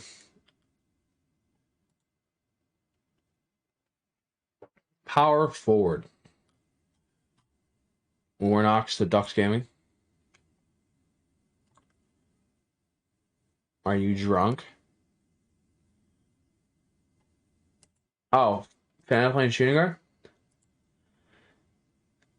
I mean, I don't know who else. I don't know what shooting guard. I can give them symptoms. I don't think they take Glenn.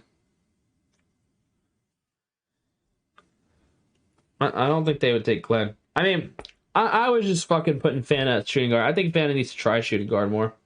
I think Fanta should start playing shooting guard more right now at this point to get himself drafted. I think that would be a good move by him to go and do that. I think Symptoms is the only pick though that could make sense to me. Symptoms is like the best shooting guard available at this point, so that's like the only thing about this. Sorry, I'm just looking at something. Yeah. I don't really... I could see Phantom going shooting guard, but it's not... Blood money. Watch your language. How do Hornets get first? If I get this question one more fucking time... Bro, if I... Delete the Hawks pick. I'll change the Hawks pick. I don't see... I was just going crazy with Phantom shooting guard. I actually agree. I'm just trying to figure out what shooting guard would fit.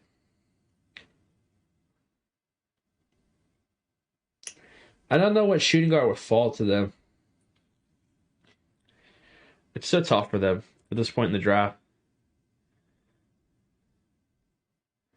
I'm trying to think. What shooting guard would fit C's?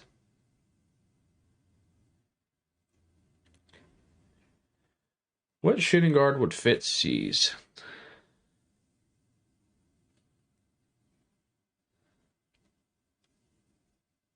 What shooting guard would fit C's? Would they go with Youngstar? Could they go with Youngstar, a shooting guard? I know that they what's his name? The coach they have on their team now has a relationship with him, so he's familiar with him. He's coached him before. Youngstar is not a bad a shooting guard either. He just needs someone to hit some shots. What do you guys think about Youngstar?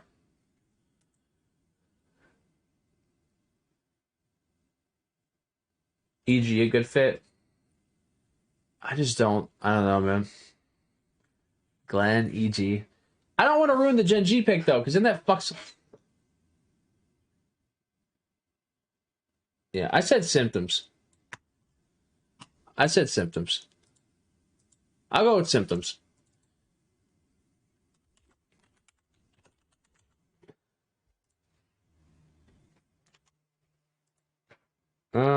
Blazers need a center or power forward?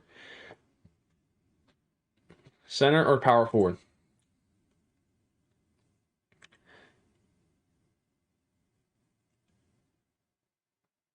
Who would Brad want to play with? Who would Johnny Red be okay with? Johnny Red. Because I got them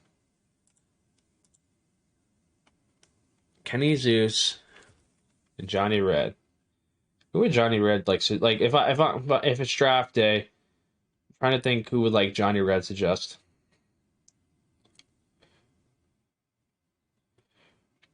Because they have Reynolds and Brett.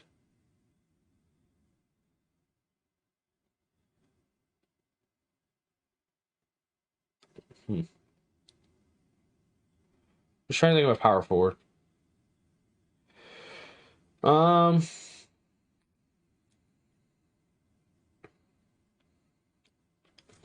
just trying to think of a power forward.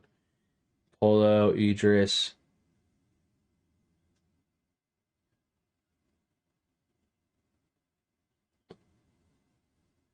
I don't hate Idris. I like energy. That'd be an awesome pick. That team would be fucking energetic. Mavs, they need a lock. What lock would they get?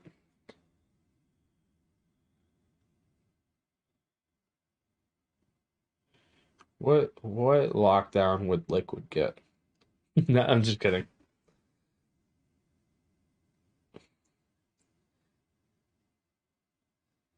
I'm just trying to think. I'm trying to think of what lock they'd get.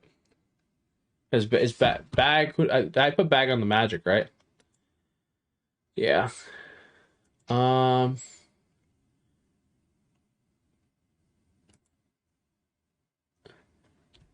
So I don't think they'd get a power forward at this point. Oh, they could get Merc here. Would they wait on lock? I don't think they'd wait on lock though. There's no way they would wait on a lock. Icy.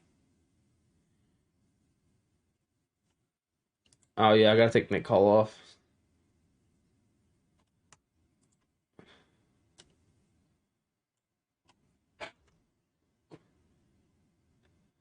Well, congratulations, Goon.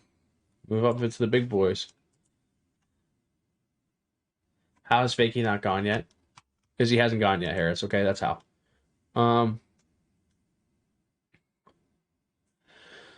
Um, I'm trying to think of a lock to put on this team. Icy seems like the guy.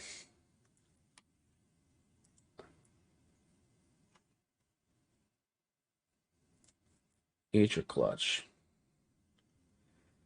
Yeah. No Fakey to the Blazers. This is troll. Follow wasn't the first pick. Why would they take? I don't think they'd take the. I mean Fakey could go to that team. That's not a bad thing, but I can't really run his picks through a simulator. I'm dead. Um, I like the icy pick. I'll throw. I mean, I don't hate Fakey. I mean, I guess they could get a center because if Brett's not going to be, because then Fakey can be center. But then icy here.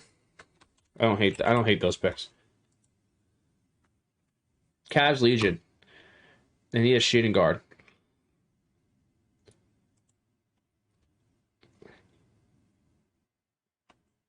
Um, could they go for EG?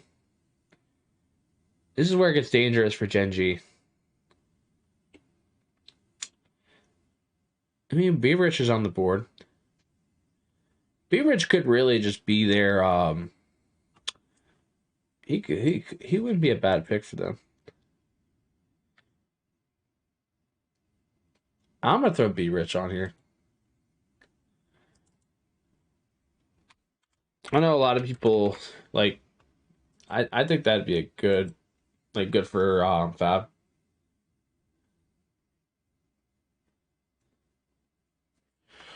I need a shooting. I mean, it's just like at this point the shooting guard gets tough. I'm really trying my hardest to get EG to Gen G. There's a lot of places for EG to go now though. The Hawks, they got shooting guard. So now they need to get. What do the Hawks need? What do the Hawks need?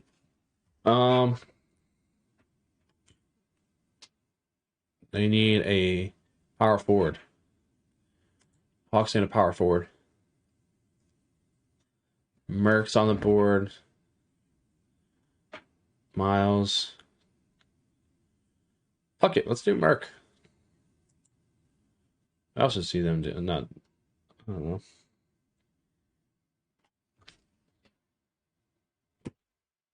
Sorry, someone followed me on Instagram.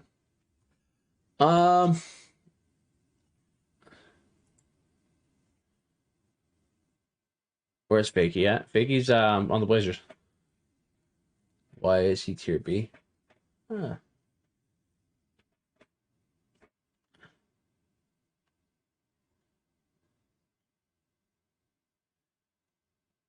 Yeah. I put Miles here a lot though. I put Miles on this team several times. I wanted to try to switch it up. Celtics had Trey. They need a power forward. Another team that needs a power forward. Well, Mark's on the board.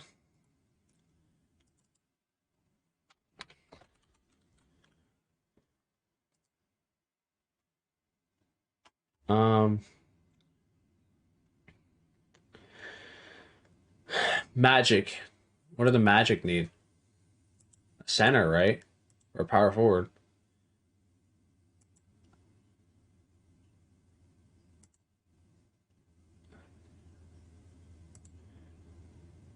Did they bring DT back? Imagine.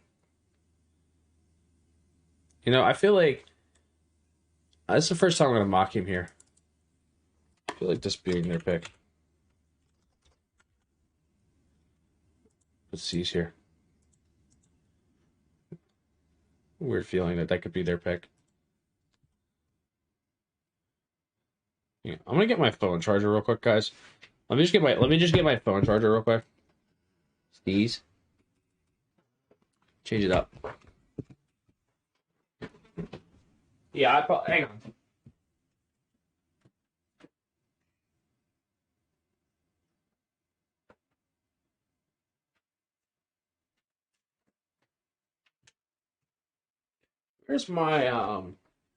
Where's my super suit?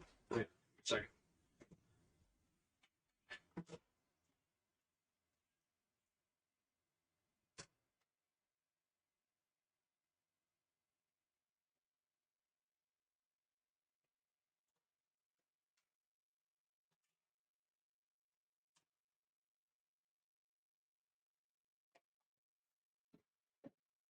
WCs. Yeah. I think the C's pick is actually a pretty good pick. I think it's a good pick.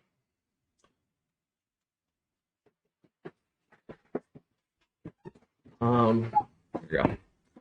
All right, sorry guys. Ow, fuck. My knee, bro. That shit fucking hurt. Genji. This is EG. Kingsguard. Let's keep doing it. Let's fucking keep doing it, man. Let's keep putting stees on that team.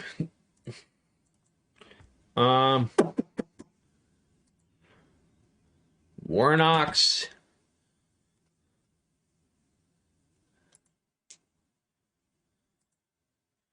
Let's do it, man. Put Warnox here. You know, I saw someone make a tweet. They said there would only be one international player, and that would be Mario. I think they're going to be wrong.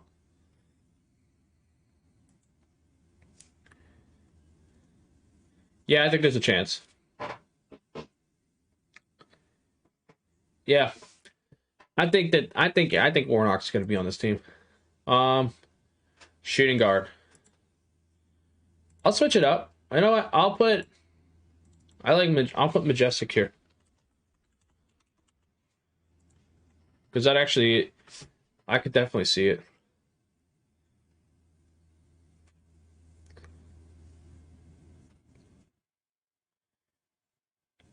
Steez.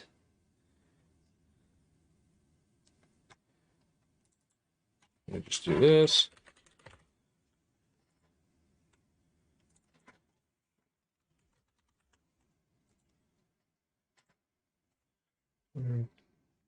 Gotta get a shooting. I gotta give them a shooting guard.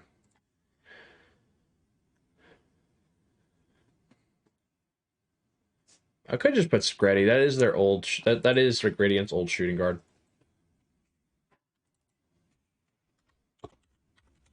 Screddy. The Kings need a shooting guard.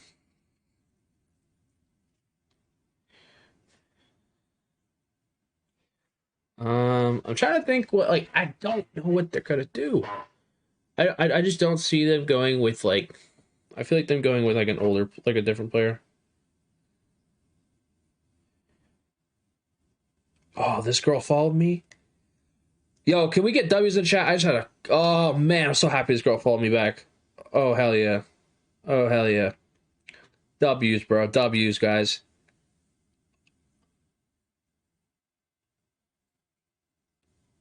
She DM'd me. Oh, W. Fucking W. Fucking W, boys.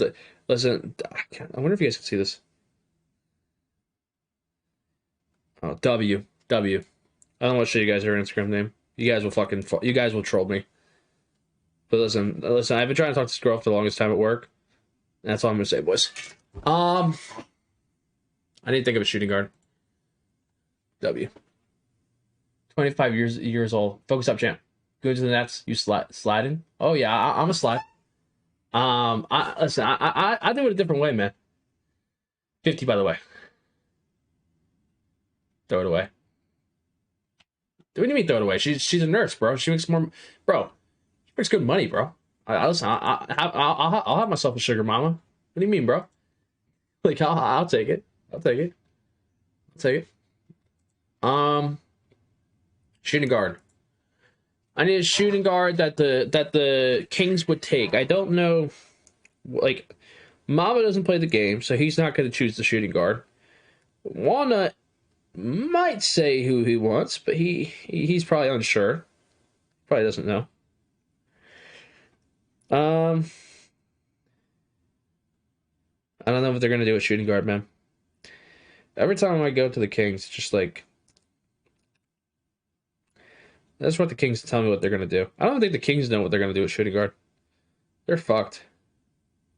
I said this before. They're fucked. They could get Screddy.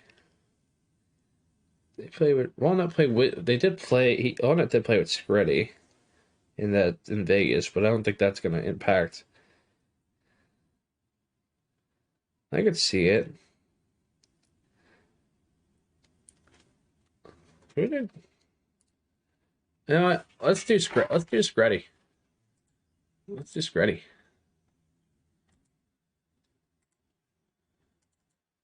Steves was on that team too.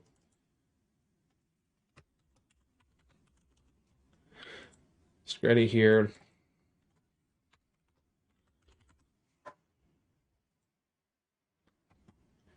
Jaden here.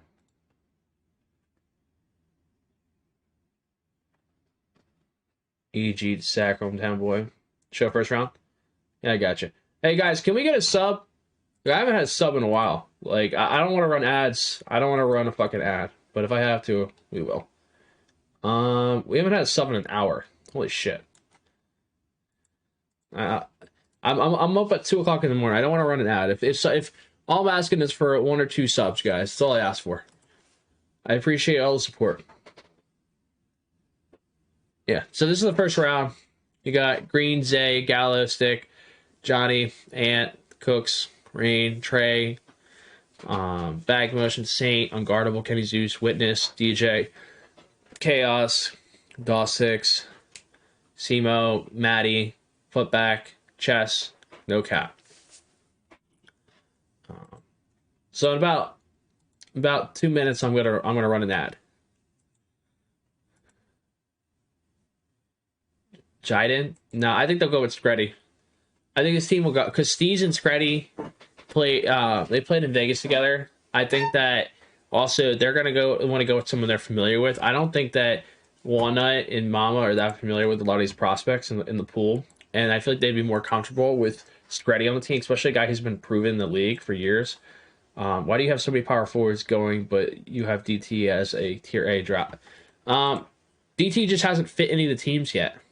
Like, DT's good, but I think he needs to be on a team that, like, fits him. Like, none of these teams, like, I don't see in these teams, like, fitting him yet. I think DT will go off the board soon. Like, there's definitely, like, somewhere else DT can go, but, like, the way the draft, like, went this time, I don't, it's like, DT is, like, he's good, he's really good. But it's just preference and fit. Merc. Like, that's why I say, like, sometimes, like, I had Ant going higher than a lot of other guards. Yeah, it's great.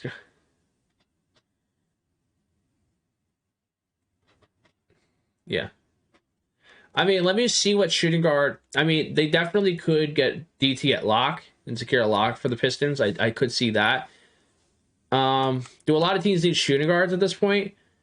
They don't. Yeah,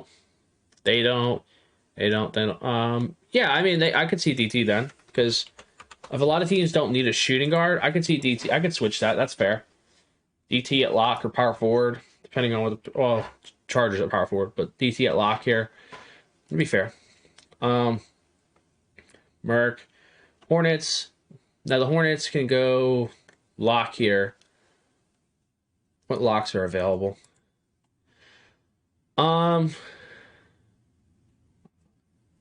Icy's gone. All these locks are gone except Logic.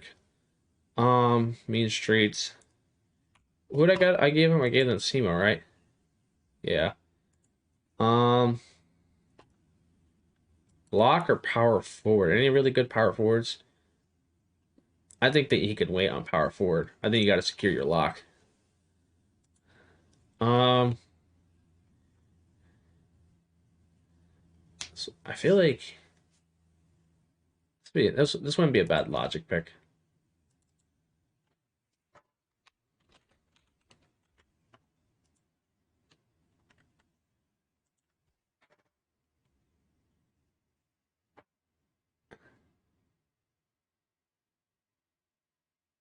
You can play Lock or power forward. ATL's right pick? I don't see a lot of. You're toxic. You're toxic, DT. I mean, there's no point for the. They might as well wait for their last pick to take a point guard.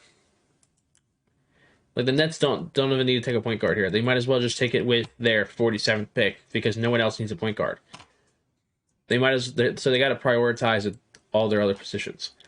What lock is available at this point? They get a New York guy and get Mean Streets. You can get Mean Streets. I mean, not Mean Streets, Range. I think they get Range. What power forward's available? Slay's still out there. Carey's out there. Idris is out there. Miles was gone, right? Yeah, I put Miles on the team. They probably need to get power forward because none of these teams. What are they going to get? Power forward. Hawks are going to get power forward, right? Yeah, so power forward. Yeah, so they got to get their power. The Nets should. The smart thing for the Nets here is to get their power forward and then get their lock. So it'd be smart for them to get a power forward here. Got D-Hugs, Perm, Idris. They could just go back with Slay. I think they could. I think they bring back, but they could have brought back Slay. Why didn't I just don't understand why they didn't bring back Slay? They could have brought back Slay with like an extra pick. Yeah, that's my thing about it. Like they had the option to bring back Slay and they didn't. Oh, but wait, they would no, but they didn't have a first. That's probably why. Right? Yeah, they didn't have a first, so they couldn't bring back Slay as a fourth player. I'll go with Slay. Just because like they had him on the team last year and he was successful. I could see it. Let's go with Slay. Need a power forward here.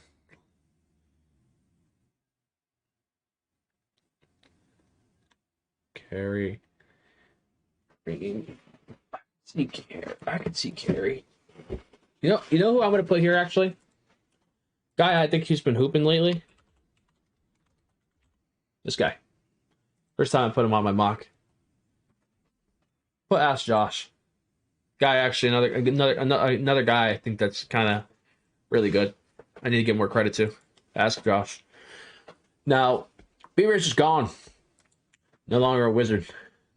What do they do? What do they do? This would really be interesting for the Wizards because now they got to draft the shooting guard.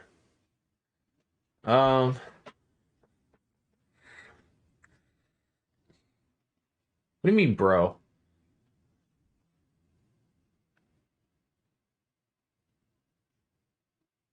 I do. I have a 76ers GC shirt. I do. It's in my. Actually, I actually wear that shirt more than anything. I need a jersey. I need jerseys. Okay. I'm trying to hang jerseys in the background. I do have a 76ers GC shirt. That's actually one of my most comfortable shirts. Why would I take Josh off the Wizards? I mean the Wolves. Why would I take Josh off the Wolves? Give me a valid reason why I would take him off.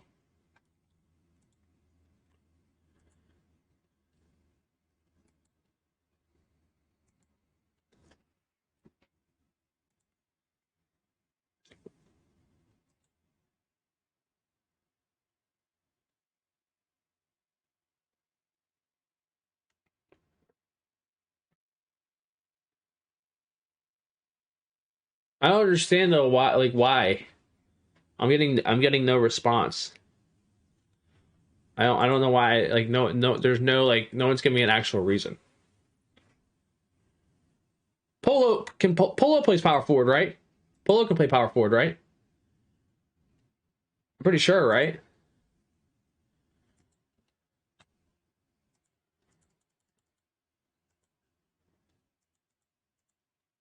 Hang on, I'm pretty sure I might put Polo here. I thought Polo could pretty sure Polo can play power forward. Let me just check. I know he's like a center. I put Green 2 nice here all the time though. No. No. Why the fuck would they're not taking either of those players? I know for a fact they're not taking those two players. Neither of them fit that. No, that locker room is not. That's not at all what they would take. They would want to take a guy that like one. I know they wouldn't take either of those players. I know one thing about Bear. And I know one thing about. I mean, obviously Nick's a different story, but I'm gonna put. I like Polo. I think Polo's the most talented. Like listen, D-Hugs, Idris, and Perm are all talented players. But I don't see any of them on that team. I like Green 2 nice. I do.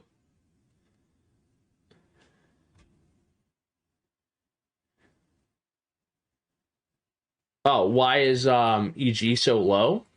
Like, are you talking about on my shooting guards list? Because who am I moving down for EG? EG is on the cusp of B tier, but there's no one to move down. I have Unguardable really low. Unguardable should be higher, but it's like I don't know who to move down. But that's a different video.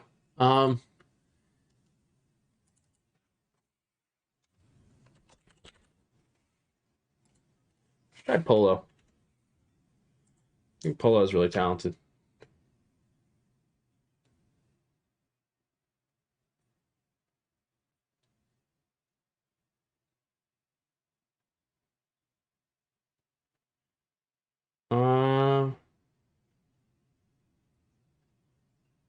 Take that dude. He's ass. You're funny. Okay, so second round. Now I need to get them a shooting guard.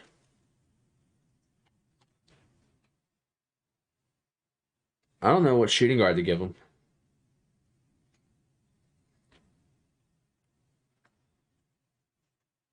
Jay Curry might not be a bad pick.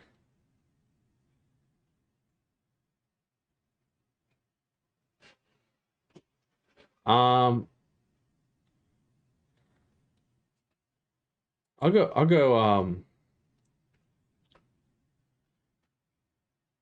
feel like they'd go Jay Curry. I feel like they'd go Jaden. Because at this point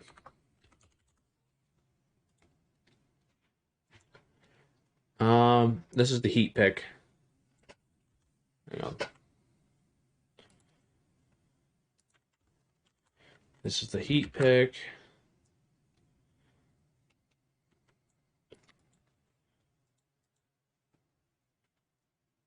What do they need on the Heat? The center, right? No, they got Rain. They need a power forward.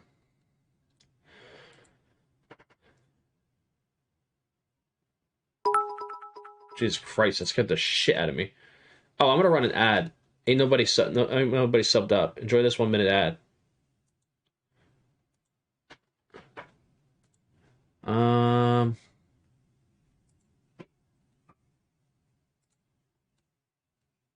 let's see. Power forward. Let's see. Carey's out there. I could see him go. I could see famous draft Carey.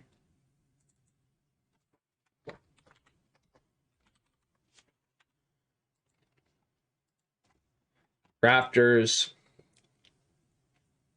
What power forwards are? Is there any really good power forward out there?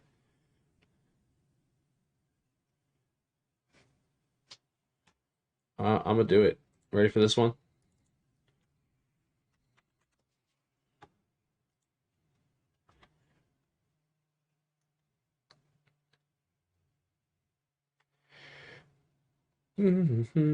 Nets. Well, the Nets, I think now they need to take a. They need a lock. They need a lock, right? Or no, I gave them a lock. I thought. What did I give them? I gave them Slay. They need to take a lock here.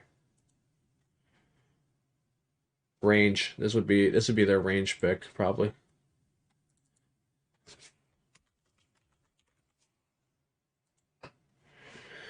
Um, Pistons. Their last pick. They need a lock, right? Because I gave them DT, so they need a shooting guard. What shooting guard to give them? I feel like A-Rooks would be. A-Rooks has been playing. I've been seeing him getting on Xbox a lot. He's been playing on the low, so I could see them like just grab A-Rooks. Um, you know the Nets have another pick here. Oh, wait, no, I lied. What am I missing? The Mavs pick. That's what it was. The Mavs have another pick. Let me see.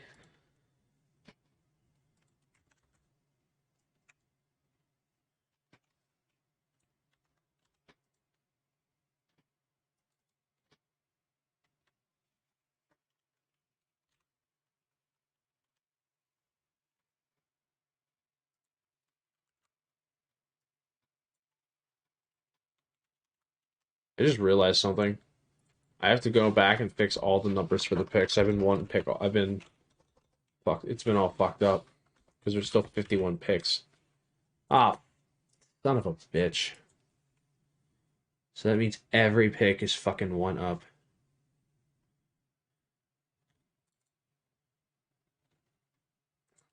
Oh, I could. That's an easy fix. Hang on.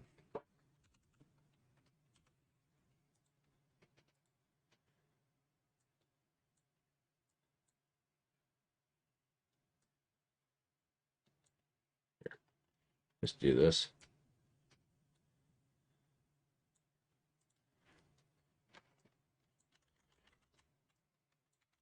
There we go.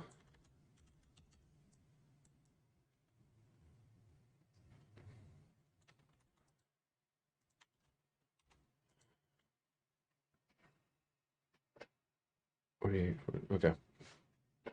That means second round starts at it's supposed to be the 23rd pick.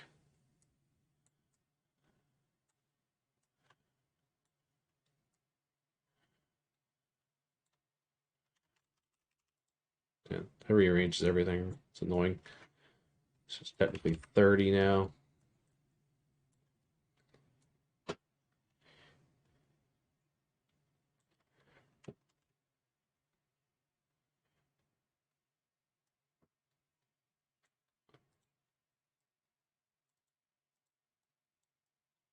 This is 38.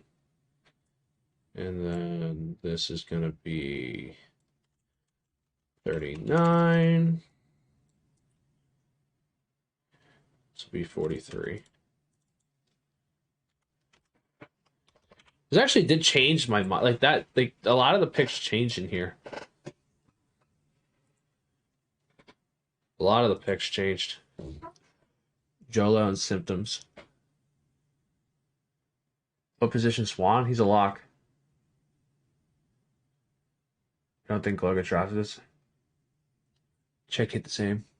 You're horrible at your job. My sleeper is Mike Swan.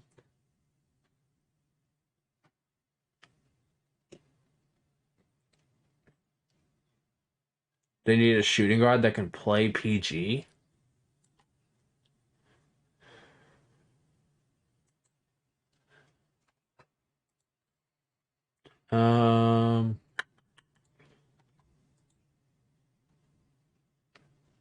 Did I give the Hornets a lock yet?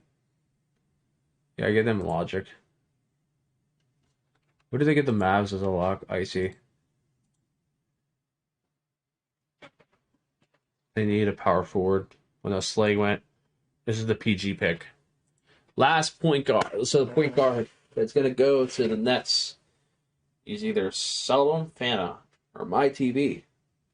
That's all that's available. I mean, you got these other guys that could probably sneak in. I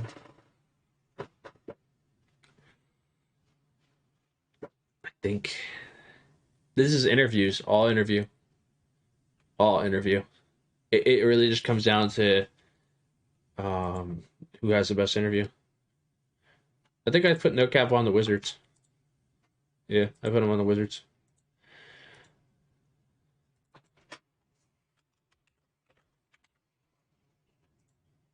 Fana. And then the Hornets. The Hornets need a power forward, right? Or I'm gonna do this one. A lot of people wouldn't do that. I'm doing it. Goofy 757. Crown at power forward. Goofy at center. You got Greens at PG. You got Semo at the PG. Logic. Draft champ.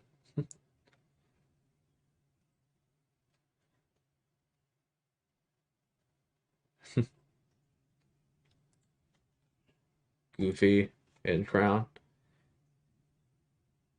I mean, bro, I can't put. Look how far Gallo came. Who do I give the Mavs? The Mavs. I gave them Greens. I gave them Glenn. Icy. They need a power forward. Let's put legit here. Let's give Jerry legit. Nice guy. Won't mind his business. Won't get in the way of the team. Obviously, he's been a part of a 16-0 team. He's never missed playoffs.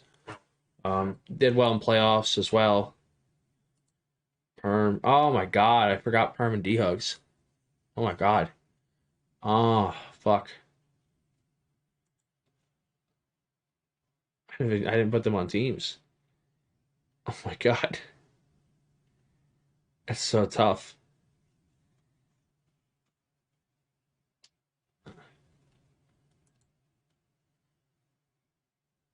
That's crazy. I don't even know where to put them.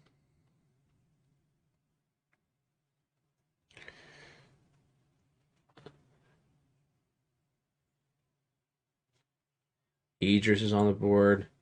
Bro, power forward's fucking wild, bro.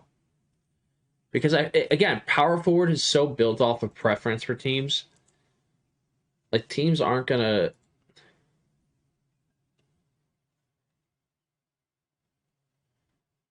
Champion. It's not about doing homework. It's not about doing homework, Dirk. And not at all. I'm going to tell you right now, if you guys have not learned how drafts go, drafts do not go based off of who's best at a position. Because Idris went undrafted last year. Is that not correct? Edrich's not going drafted last year, and he was considered one of the top power forwards. Yes, he declined some interviews. You don't think, like, I'm just saying, like, Be Rich got to the Cavs. Turn up. He's on the Cavs. I put him on a different team this time. Let's look at this draft, guys. These are some old draft. Here you go. I specifically pulled this up for you guys. All right. Let's look at this real quick. All right. This is the draft last year. Okay. All right. Let's look at this real quick. All right. You see how it goes? All right. Top really good people go in the first round, right? All the people that were expected to be first round mostly went in the first round. Then a lot of people went to weird places, right? You know, Comp gets picked. All right, Comp gets picked up at the Bucks. It was a little unexpected. D-Dub, I mean, he goes back to his regular team. Jake goes to the Nets, which I don't think was expected at that point. And then we get into this. This is the round. This is the round right here. Cease was an unexpected pick that no one saw coming that they picked up. Saucy, I mean, he had a relationship with Len, so that kind of helped him. But he also was a good player. D-Hugs had his relationship with D-Hugs had his relationship with his team. Perm. Miles was an unexpected pick. Dawsix was an unexpected pick. Carey, I don't know if that was expected. B. Rich was expected. T.S. Johnson was expected. Victorious and Slay kind of was expected / unexpected. And then, like, I just look at these picks, though. Like, I'm just saying, like, a lot of these picks weren't, like, some of them were preference picks. Like obviously some of these are six men. But I'm like, if you look at some of these picks, I'm just saying, like, some of these picks, guys, that were from last year, like, it gets rough, bro. Like, in these late rounds, I don't think you guys understand. It's all about relationship and preferences, especially at power forward now. Eli did fall. But, like, that's what I'm saying, though. Like, Eli fucking fell. Like, Eli was, like, a high-rated lock. And so was Don. Bumpy Don was, like, rated as, like, a top lock. And look where he goes. He goes to 44. That pushes a lot of people out of the league that were trying to be a lock last year. Like, you guys understand. Like if someone drops in the draft, it pushes you out. Like, Ram went, like, the 63rd. Like, No was top power forward, not lock. Who? Don?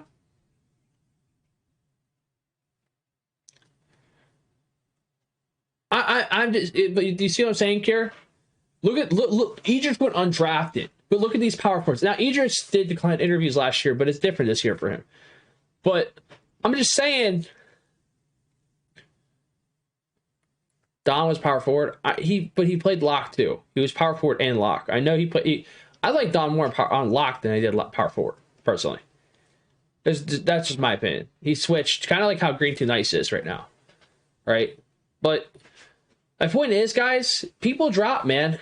People drop in drafts all the time. Like, someone's going to drop in this draft that, like, people are like, holy fucking shit. Like, we got to take him.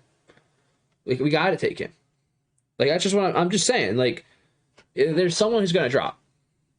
And someone's going to drop and push other people out like, into later picks is the point. Like, that's the thing that's going to happen. And a lot of these late picks are really just relationship and preference. Like, power forward, I think that the Jake's a great pick for the Mavs. In my opinion, I think Jake's a great pick. What do you think about the ad drop? Since no one's really going to use the ad drop like that. It might be used one time this year, maybe twice. Yeah, range, relationship, interview. And one thing, too, is where you're from. I know that sounds weird, but, like, the reason why range, I think you're going to go to New York is partly because I'm pretty sure you're from New York, correct? And I know that that's something they like in Brooklyn. Like, they like that if you're local, it's better for them. Like, when it comes to just, like, anything that they do, like, they like that you're local. Like, it's a weird little thing. Yeah, from the Bronx. Like, they like a New York player. They like New York player. They would prefer to have a person from New York. I don't think anyone on the team currently is from New York. Sleeper, he's a good lock. Range is a good lock. Like, he is a good lock. He's a good lock. He's a good lock. He's from the area. It's a good fit. Like, it's a win-win situation. Like, because some people like to be home too. Like, think about it. Like, people like to be home too. Like, that's another thing. Like, he's gonna be happy because he's home with, he can go see his family. You know what I mean? He's in his home state. You know what I mean? Like, it's but anyway, Jazz Gaming. Jazz Gaming needs a power forward. Perm, D-Hugs, Idris.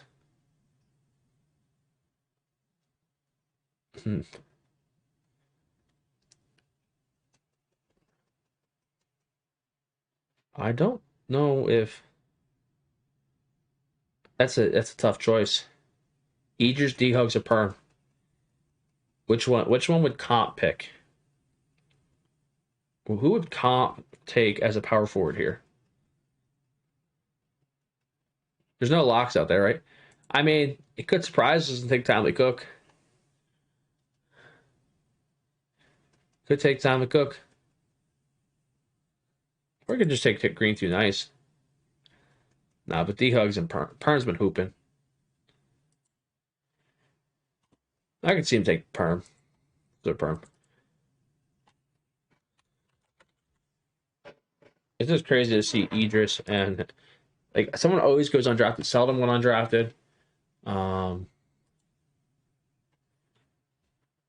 do you mean? Carey got drafted.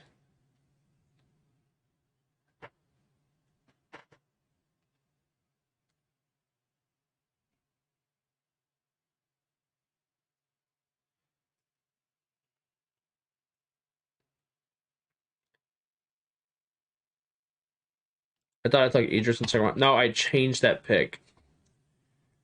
It was originally Idris, but I changed it to Fakey.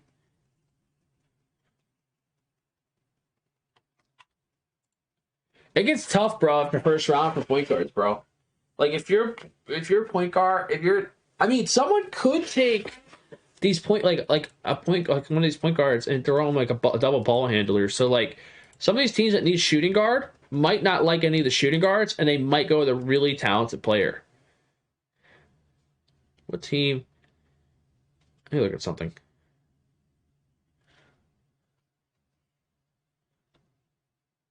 I'm trying to look at teams that need a shooting guard late.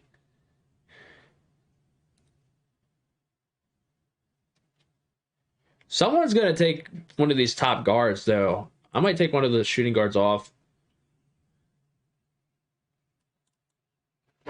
I'm telling you, bro. Like one of these shooting guards, like I mean, what like BP, like seeing BP not draft BP's gonna get taken.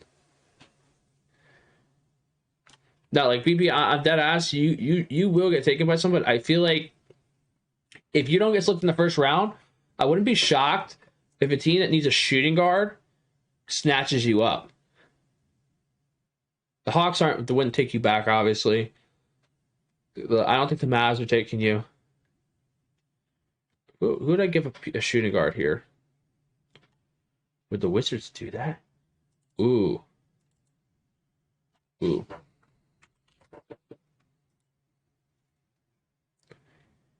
Call me crazy. Call me crazy.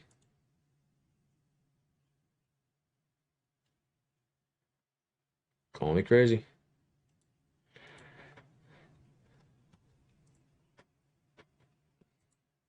Because if the no cap pick doesn't work, you have a guy can be would BP could probably play shooting guard. I mean, he would if he need. Because if B Rich is gone, they might as well take a really talented player. You're crazy. Call me crazy. Call me crazy. Call me crazy. I mean, they could take Fana too. I see someone going double point guards. I'm telling you guys, like someone's gonna do it. I don't know who's gonna do it. Someone's gonna take two PGs.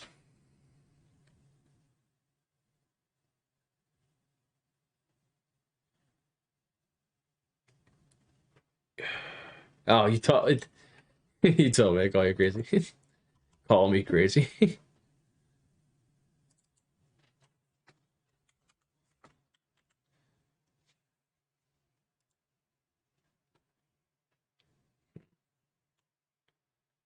Hmm.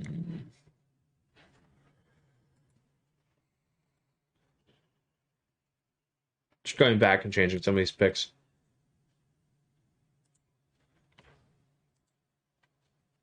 Let's see. Let's see.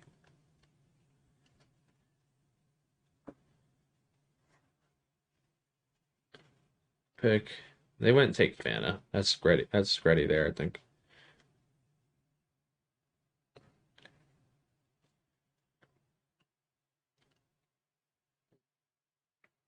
I think someone's got to take a double PGs. Stop it, Pete. I agree. I'm right now. I'm kind of just adjusting things, just seeing things. Goofy will get drafted, but I just don't know. Like, I don't know where to fit Goofy. It's a strange situation. Someone could just put Goofy at power forward. That's the thing. Is like someone might put Goofy at power forward.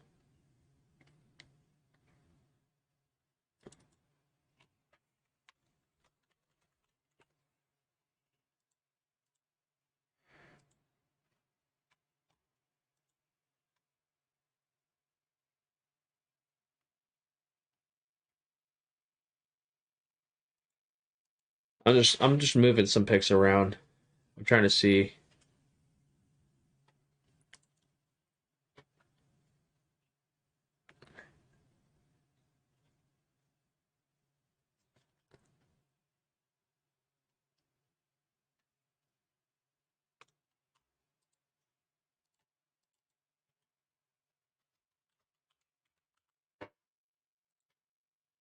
Dangerous.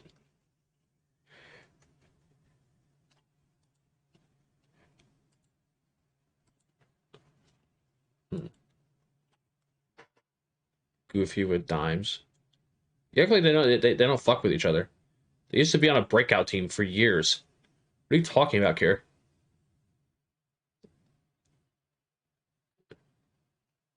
Timely goes undrafted. I mean, what has Timely been doing? I mean, Timely could sneak back on a team. Don't get me wrong. Like Timely can sneak back on the Raptors, but guy hasn't been playing. I mean, unless he goes back to his team.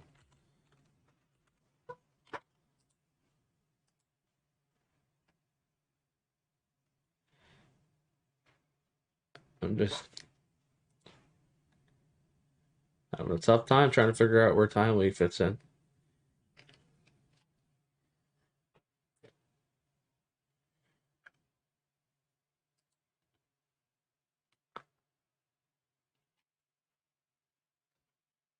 Because if Timely gets fit in, like someone's gonna be.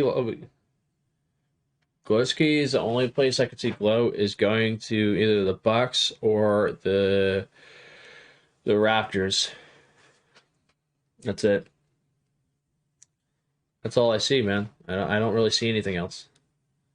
Uh, I mean, listen. You tell me where you see Goofy. You tell me. You tell me where you put Goofy. I'd love to see Goofy's because he's not going to the Blazers. I don't see him going back to the Knicks. He's not gonna go to the Celt. Eh,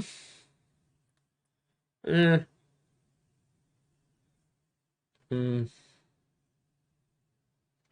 Let me get them up. Could they get Majestic? No, they would get Majestic. I don't know. I mean, listen, if you can convince me a team to put Goofy on,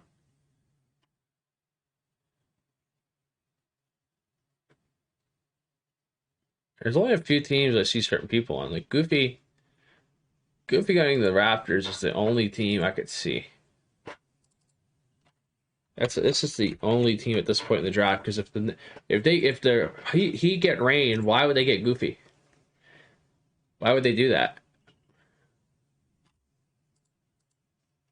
Listen, Goofy can hoop, man, but like, I don't know, man. This might be the first time in 2K League history we see the entire Season 1 championship team gone from the league.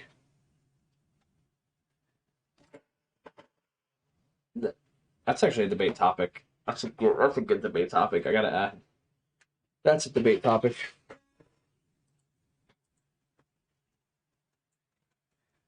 I need to do like what's more likely. Ooh, that's a good like debate topic like thing to do. Like what's more likely?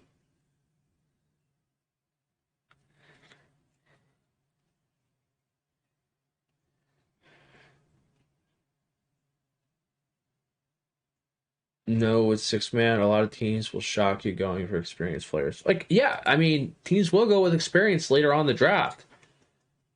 But what team, like, look at the experience, like, okay, experienced player, experience,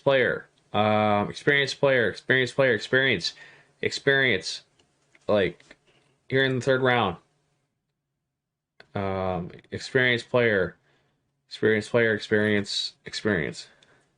Like, Goofy, I mean, I think that the Raptors are a good spot for him.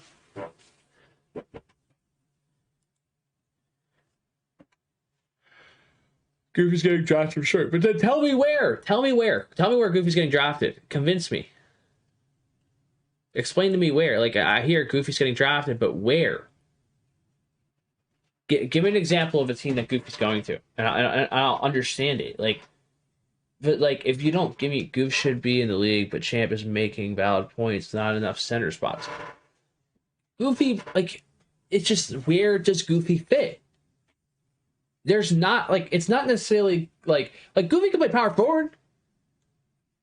It is gonna be close, but no one's gonna. But the thing is, Fab, no one's gonna like. Everyone's just like sold on the point. Like I just want you guys to prepare yourselves mentally for when if it happens, if he goes undrafted, because I'm telling you, the moment he goes undrafted, the entire conversation after the draft is gonna be Goofy went undrafted. Holy shit. You know what I mean?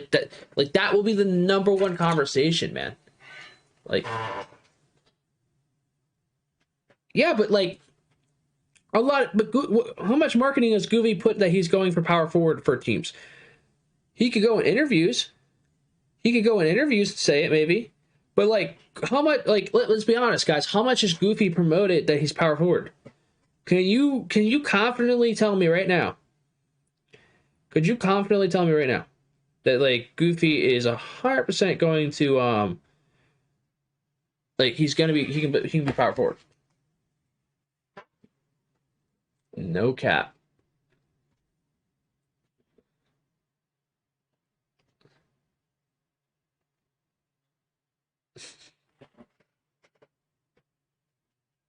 I mean I put him on the Raptors.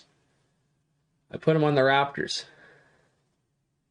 Now Seldom's undrafted. I don't know where to put him. If someone takes BP as a shooting guard, it will change a lot of things. Like that will definitely change a lot. But I'm not sure, man. I'm not sure. It's tough, man. Yeah, I mean he can be power forward. He can be power forward. It's tough. Like I said, man, it's gonna be a tough draft for a lot of people, man. It really is. After draft night, you're gonna see a lot of names that have been in the league for a long time, gone from the league, and they'll never be back. They'll be gone forever. Because people are retiring, man. Like this is the end of a road for a lot of people, man. Like this is the last time you're gonna see some of these people ever play 2K, because they're gonna move on. I think that this draft is going to be a refresher, like a new generation. Like I just think that you have a lot of guys who are burnt out and just tired, and don't give that same energy as they used to. Like they're, it's just, I think you're going to see a lot of new faces. I think that you're just going to see, like, teams have to move on. Teams have to, like, take that next step forward. Like, you keep taking the same people and it's not progressing. You got to move on. Like, experience matters, man. I just think that for the league, you're going to see a lot of new people, man. A lot of new people. And you'll see some familiar faces. But, like, your season 1 guys are going to fizzle out. Like, you got only 2 people from Knicks Gaming left to even, like, represent that championship team. Like, Idris and Goofy could go both undrafted.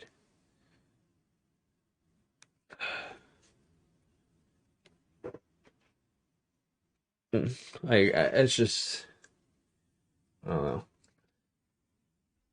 It's tough, man. Tough. Tough. But any questions, guys? Any picks that, like what pick do you guys think is the worst pick in this entire mock?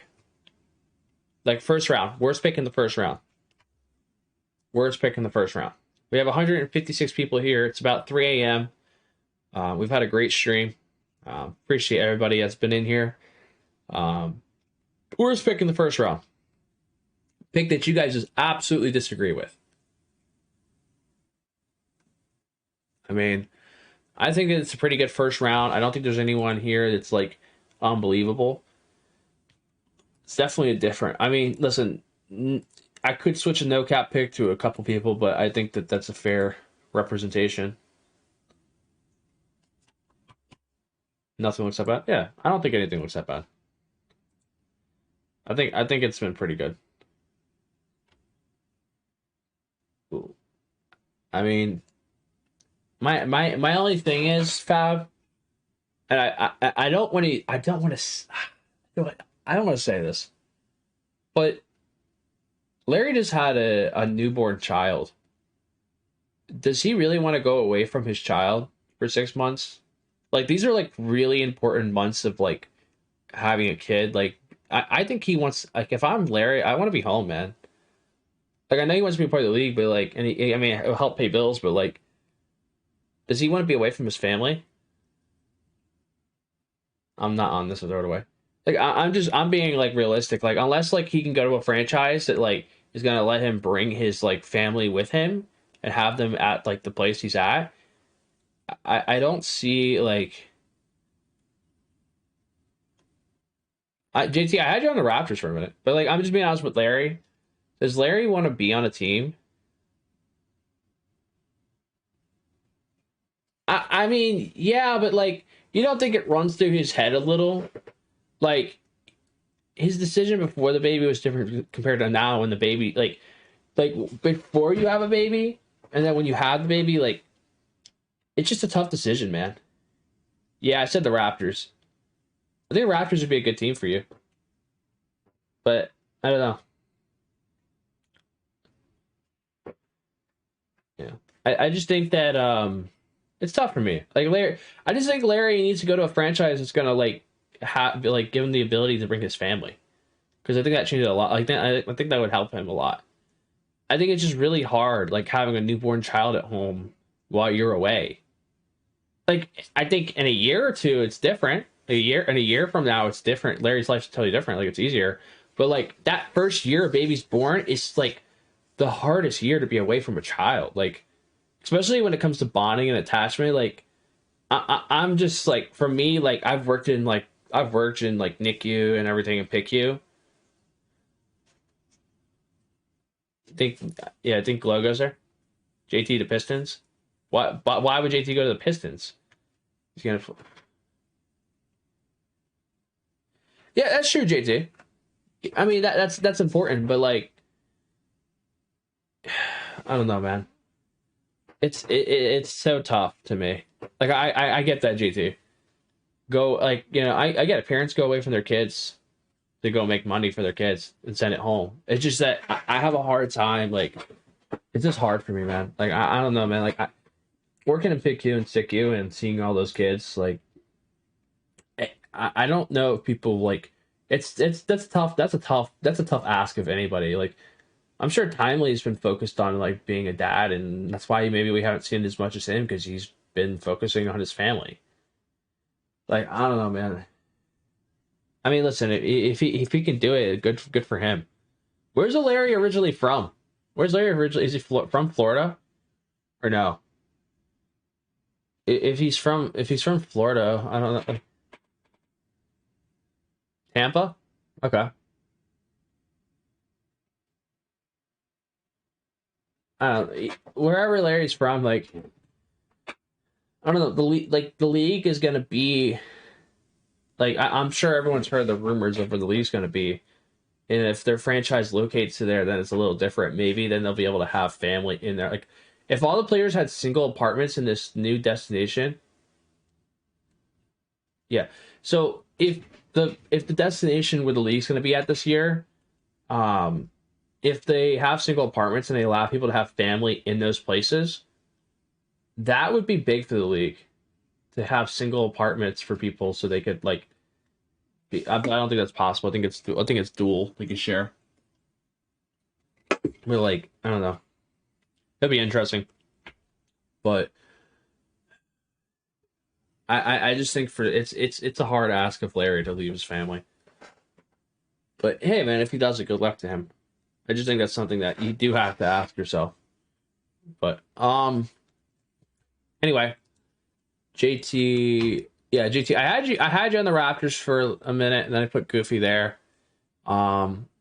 You could play lock for somebody. You could play lock for somebody. I mean, shit. Maybe instead of getting Zay, instead of the Cavs getting Zay, they get Johnny Red, and what do you know? JT's on the fucking Cavs as their lock.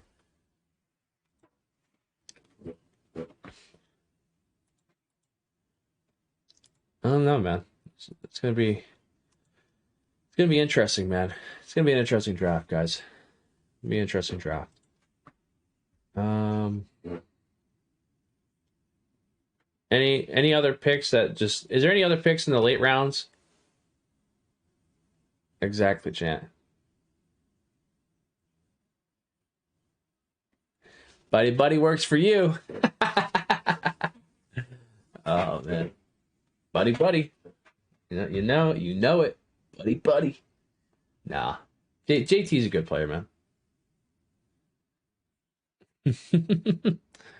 um, I mean, JT's gonna kill somebody's interview. Like he's gonna do really good in an interview, and I think someone's gonna just be like, make that move. You know what I mean? I think someone's gonna make a move for JT. There's definitely I don't know. You know what I mean? Like I'm not in the interviews. People know JT can play. People know JT can play.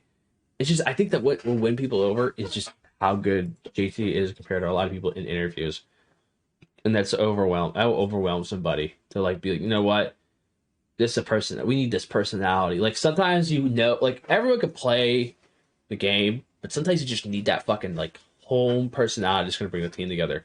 And JT can do that. Like that's the thing. Like if I had to look at personalities on teams, and like if a team is feeling like, yeah, if you get them, you kill interviews, bro.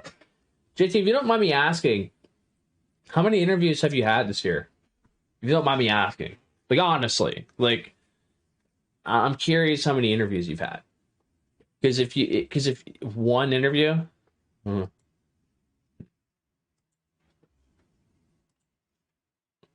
here's how many. Yeah, I'm glad you kept it 100, JT.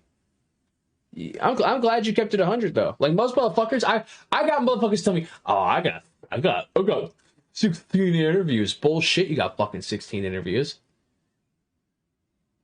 I know toxic. And that's kind of a bad thing in my opinion. You played Marvin's Room after you saw the lock list. Fitz, I'll be honest with you, bro. I don't watch you enough, bro. I'm gonna keep it real. I was getting a lot of shit. I guess I gotta watch you more. I mean, I'll watch you more. It's your damn fault. I mean, bro, my list don't. People say my lists don't affect the drafts.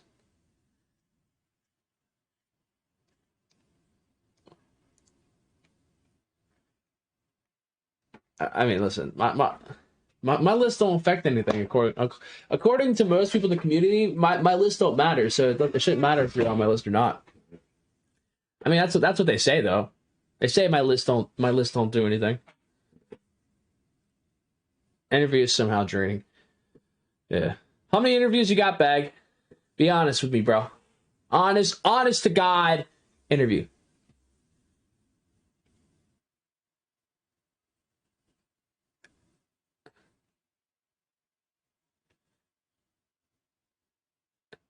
Are you asking Toxic? Do my list matter? Do they matter? Do they matter? Toxic. Do my list matter? Is the question. Like,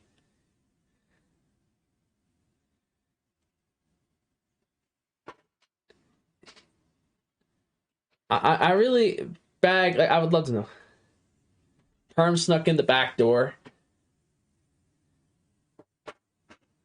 Do they matter, Toxic? I would love to know yes or no. Or like, do they have impact? Like, I don't know if necessarily the word matter is a good word for like do they impact the draft? Do they impact like conversation around players? Yeah, it is nuts everywhere.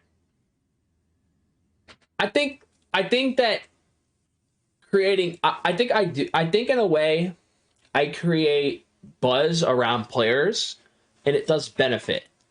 But I don't necessarily think it's a slam dunk pick. But I definitely think that like if I if I mention somebody, it definitely like creates some type of buzz, and a coach will. It's content, so it has impact. But do I think it determines if someone gets picked or not? No. Everyone knows who's good, but also it can also get what I do or say can also create like something to make someone watch somebody. Like I could say something about a player, and it actually could push someone to watch somebody. Like if I push a narrative far enough, it could. Have I been doing the list for 4 years? I've been doing the list technically for 3. I mean, not 3 or 2.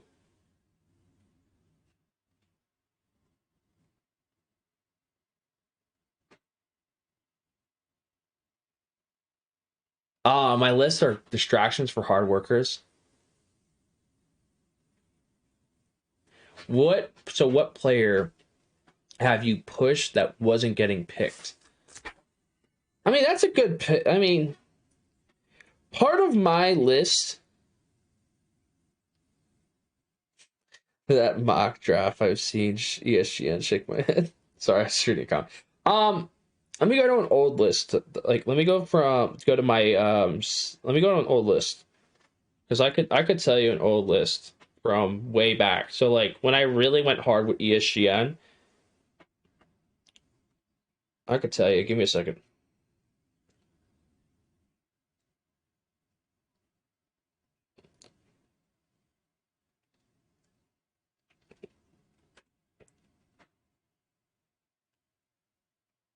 I'm just trying to see a player that like. I mean, me and go back to the first round.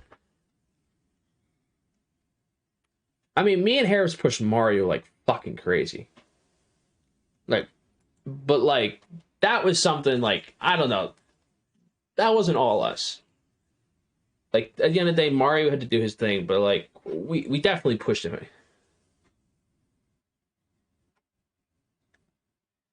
Yeah.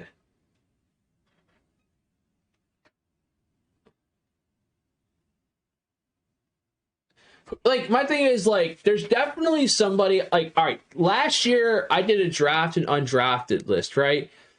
And 78% was drafted. Hang on. let me if I was able to predict that.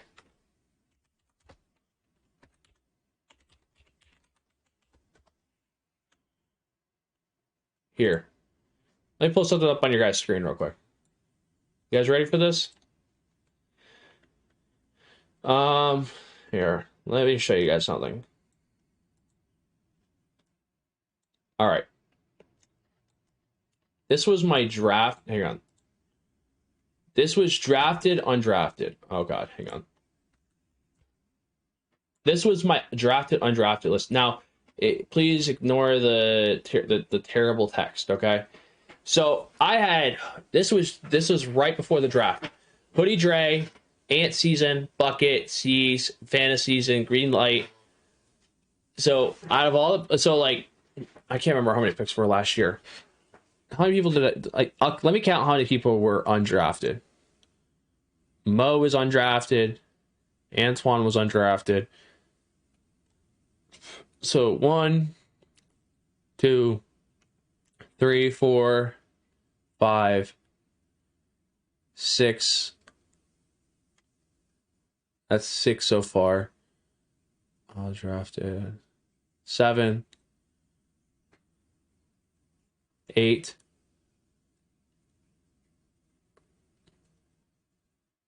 Drafted. 9, 10.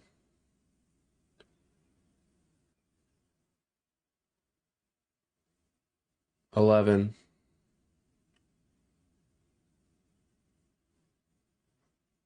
If I wasn't doing content, who would?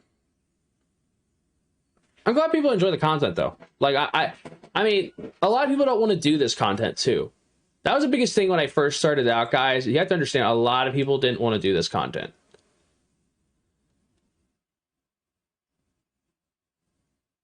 Illusion. I'm reading these old comments. Look at all these tweets I get deleted from people, bro. Look how pissed off people get.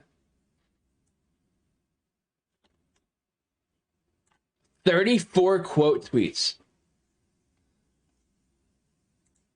I can't even see most of these quotes. Why can't I see this?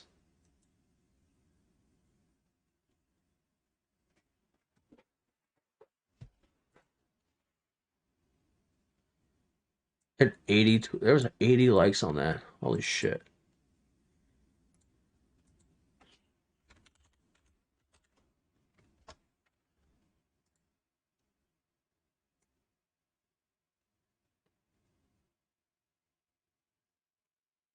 I'm just looking at. I'm just trying to see if there's old pictures.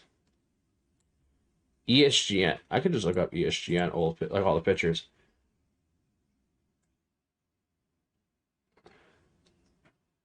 I think what I do for the community is very unique in its own. It's like, you can't. There's no one makes content like I do besides like Harris.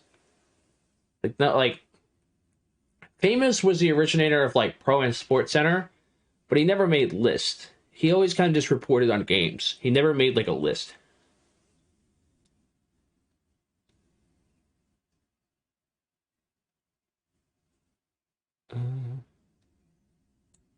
Where I have BP.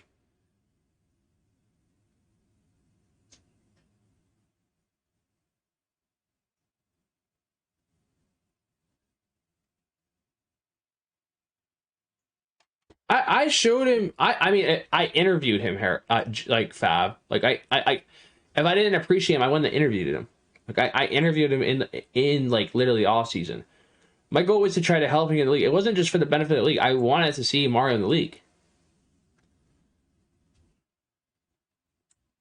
Trust me. Like, I didn't do that for no reason. Like, did I want to see the league succeed? Yes. But I also like wanted to push international players. I wanted to open the door for international players to get in. Like, that was my biggest goal. It wasn't even just like, yes, it was bigger than Mario. Like, yes, maybe it wasn't inclusive to just Mario, but like, I wanted to push more than just Mario. I wanted to try to help the entire international scene get in. Trying to see if I can find old content. just trying to find old content.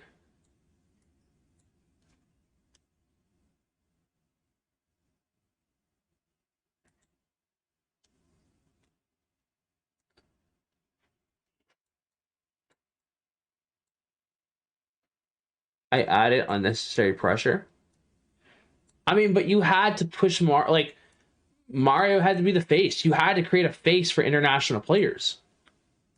If you don't he represents that's what he is. He's supposed to be like the big player that that represents international.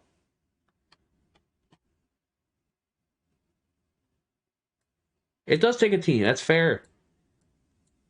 But he's one of the biggest international players to come into the league, and we need that. Like this year, I think there's less pressure on him because he's back on a team. Like he's back on a team. You know what I mean? Like I don't think there's as much pressure for him. He's on the org. I think that's gonna not put as much pressure on him. Oh, look at this. This was my list last year. A powerful. Look at this was How was this list, guys? Obviously, 630 went to PG. Rigby was the top guy. Lottie did really good until the finals. Killy was good. I don't say it was a top 5 pick.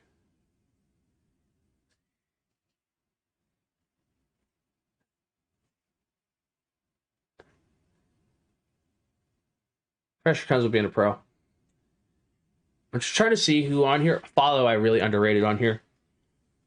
Icy. Drafted. I'm just trying to see somebody I really. Oh, look, putback. Look at that. Putback. TBT. The Glow, Colt, Crown, all got drafted. All 3 centers on top of my center board got drafted last year. DJ, everyone that was in tier 2 besides Mario got undrafted. Tier 1, Spartan got drafted, LeBron got drafted, Czar, Chaos, Jake, Fake, he got drafted, Lavish got drafted, Majestic. Basically, everyone else went undrafted on there if you were below tier 1. Crazy, Styles, Tazo, Guns, Pexop, all drafted. Eli, Nate, Uncle Maddie, Toxic, Ram, all drafted. Follow drafted. No one else drafted. 630, Reese the God, Rigby, Lottie, Callie, all drafted. Killy, Faiz, Bohio, Rando, Chess. A lot of those people drafted. No one under that drafted. Dre, Bucket Seas, Fana, and obviously got taken out. Fana's situation was unique. Couldn't predict that. Green Light, Glenn went undrafted. None of those other people got drafted. Is that crazy? This is an old list. I'm going to retweet this. That's my list from last year.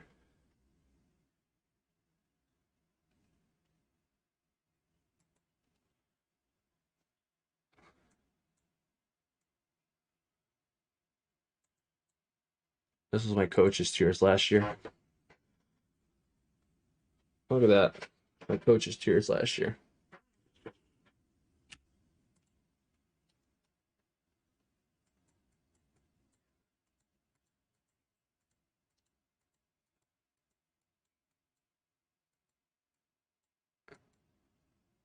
Oh, I got a mock draft. Oh, my mock draft. Look at this. Crazy number 1.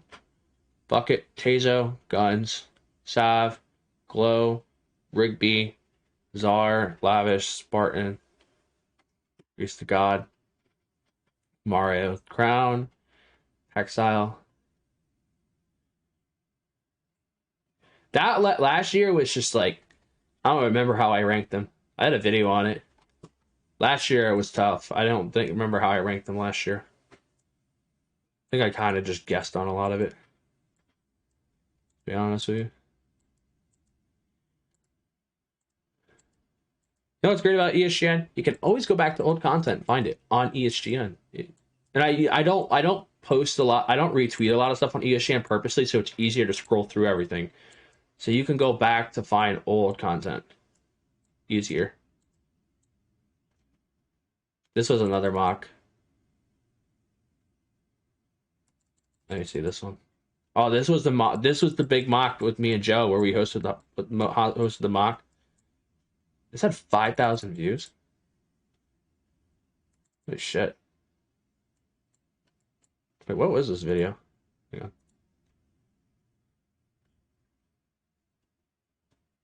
Changeable, either black as a 6-man or having this guy slide in at the 4 or 5. And I'm kind of stuck between two people, but I'm going to go with can't guard Rob. I think putting No, he's already. another chance to crack at center. They could almost throw him offensively. He's retained. Offensively, put him in the corner. Fingers, can you hear us? The Knicks retained him. So I think there's more flexibility there. I don't think his. I don't think he Fingers. The Knicks retained Rob last week. Your sound is. Your sound. Can you hear us? Can you hear us? No. Can you? I'm going to turn my mic up louder. Can you hear him now? Rob better? is retained. He is retained. You can't grab Rob. I'll bring him back in. All right. You can't grab Rob.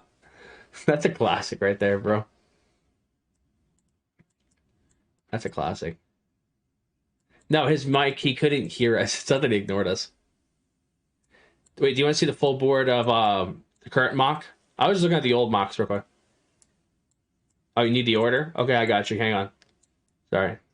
I'll pull it up for you real quick.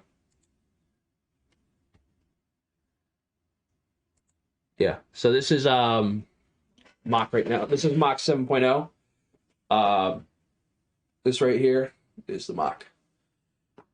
Yep. So that's how it goes. I got CMO to you guys. I mean, it's the draft's gonna fall a certain way. Like someone's gonna drop it at point guard. Like you could have like a Kenny Zeus or something crazy fall. Like if no cap goes, then unguardable and Kenny Zeus could or even Cooks.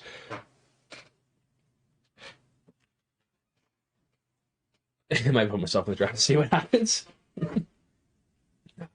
But I mean, looking at this. Wait, Harris is my Discord. What the fuck?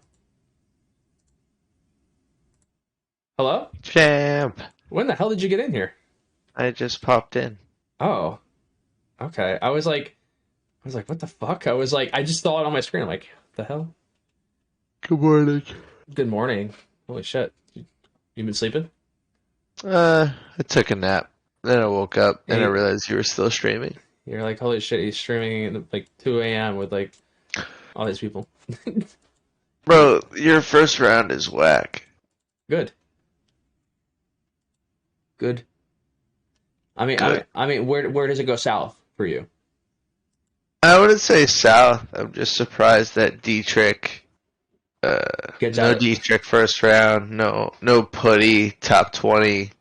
It's very strange. I mean, but a lot of the picks, it's not like there's a pick in the first round. It's just does not make sense. If you look at it, I think for me it goes a little sideways at 4.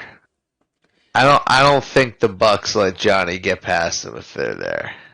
Gallo, you take Gallo and then you get Stick. I think they take Gallo and Johnny. And miss out on a lock. I think they can get Dawsix at 14. You really don't think they're going to go for Witness at 14? Nah. I mean, maybe, but if Johnny's there at 4, don't you kind of have to take him? No, not really, because I don't know. You can take Plondo's guy at 14, which would help the team, and also Witness is good. I just feel like they're going to take 2 guards. Also, Gallo and Stick play together, and they have a good relationship too. So you're getting 2 players that already have a good relationship and have chemistry, and then you get Witness, who has good chemistry with Plondo. Yeah, but you can get good locks, man. I feel like you need to solidify that backcourt. You can get Dawsix at 14 and still probably get the same amount of production. But Witness is still so good for the backcourt. Witness is good. You're not going to miss out on a shooting guard. I just feel like I would be very surprised if the Bucks took a lock at 4. I feel like their goal is to lock down 2 really good guards or to somehow end up with Zay. Yeah. Oh, I'll add you to the Discord, Fitz, if you want. I mean, Oh, let me share the link. I don't know. I mean, I just think that, like, I understand where you're coming from with it, but, like, also, like, why not just have the best PG, like, one of the best PGs and best locks in the pool? Like, why miss out on it? Because, like, what lock are they getting at 14?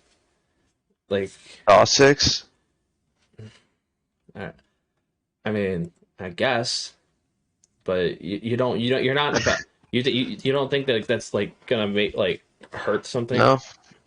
I think Dawsix would be great on that team. What happens if the Magic take Dawsix? Are you gonna get bag motion? Because you don't think... I don't know. I don't know if the Magic take bag motion that high.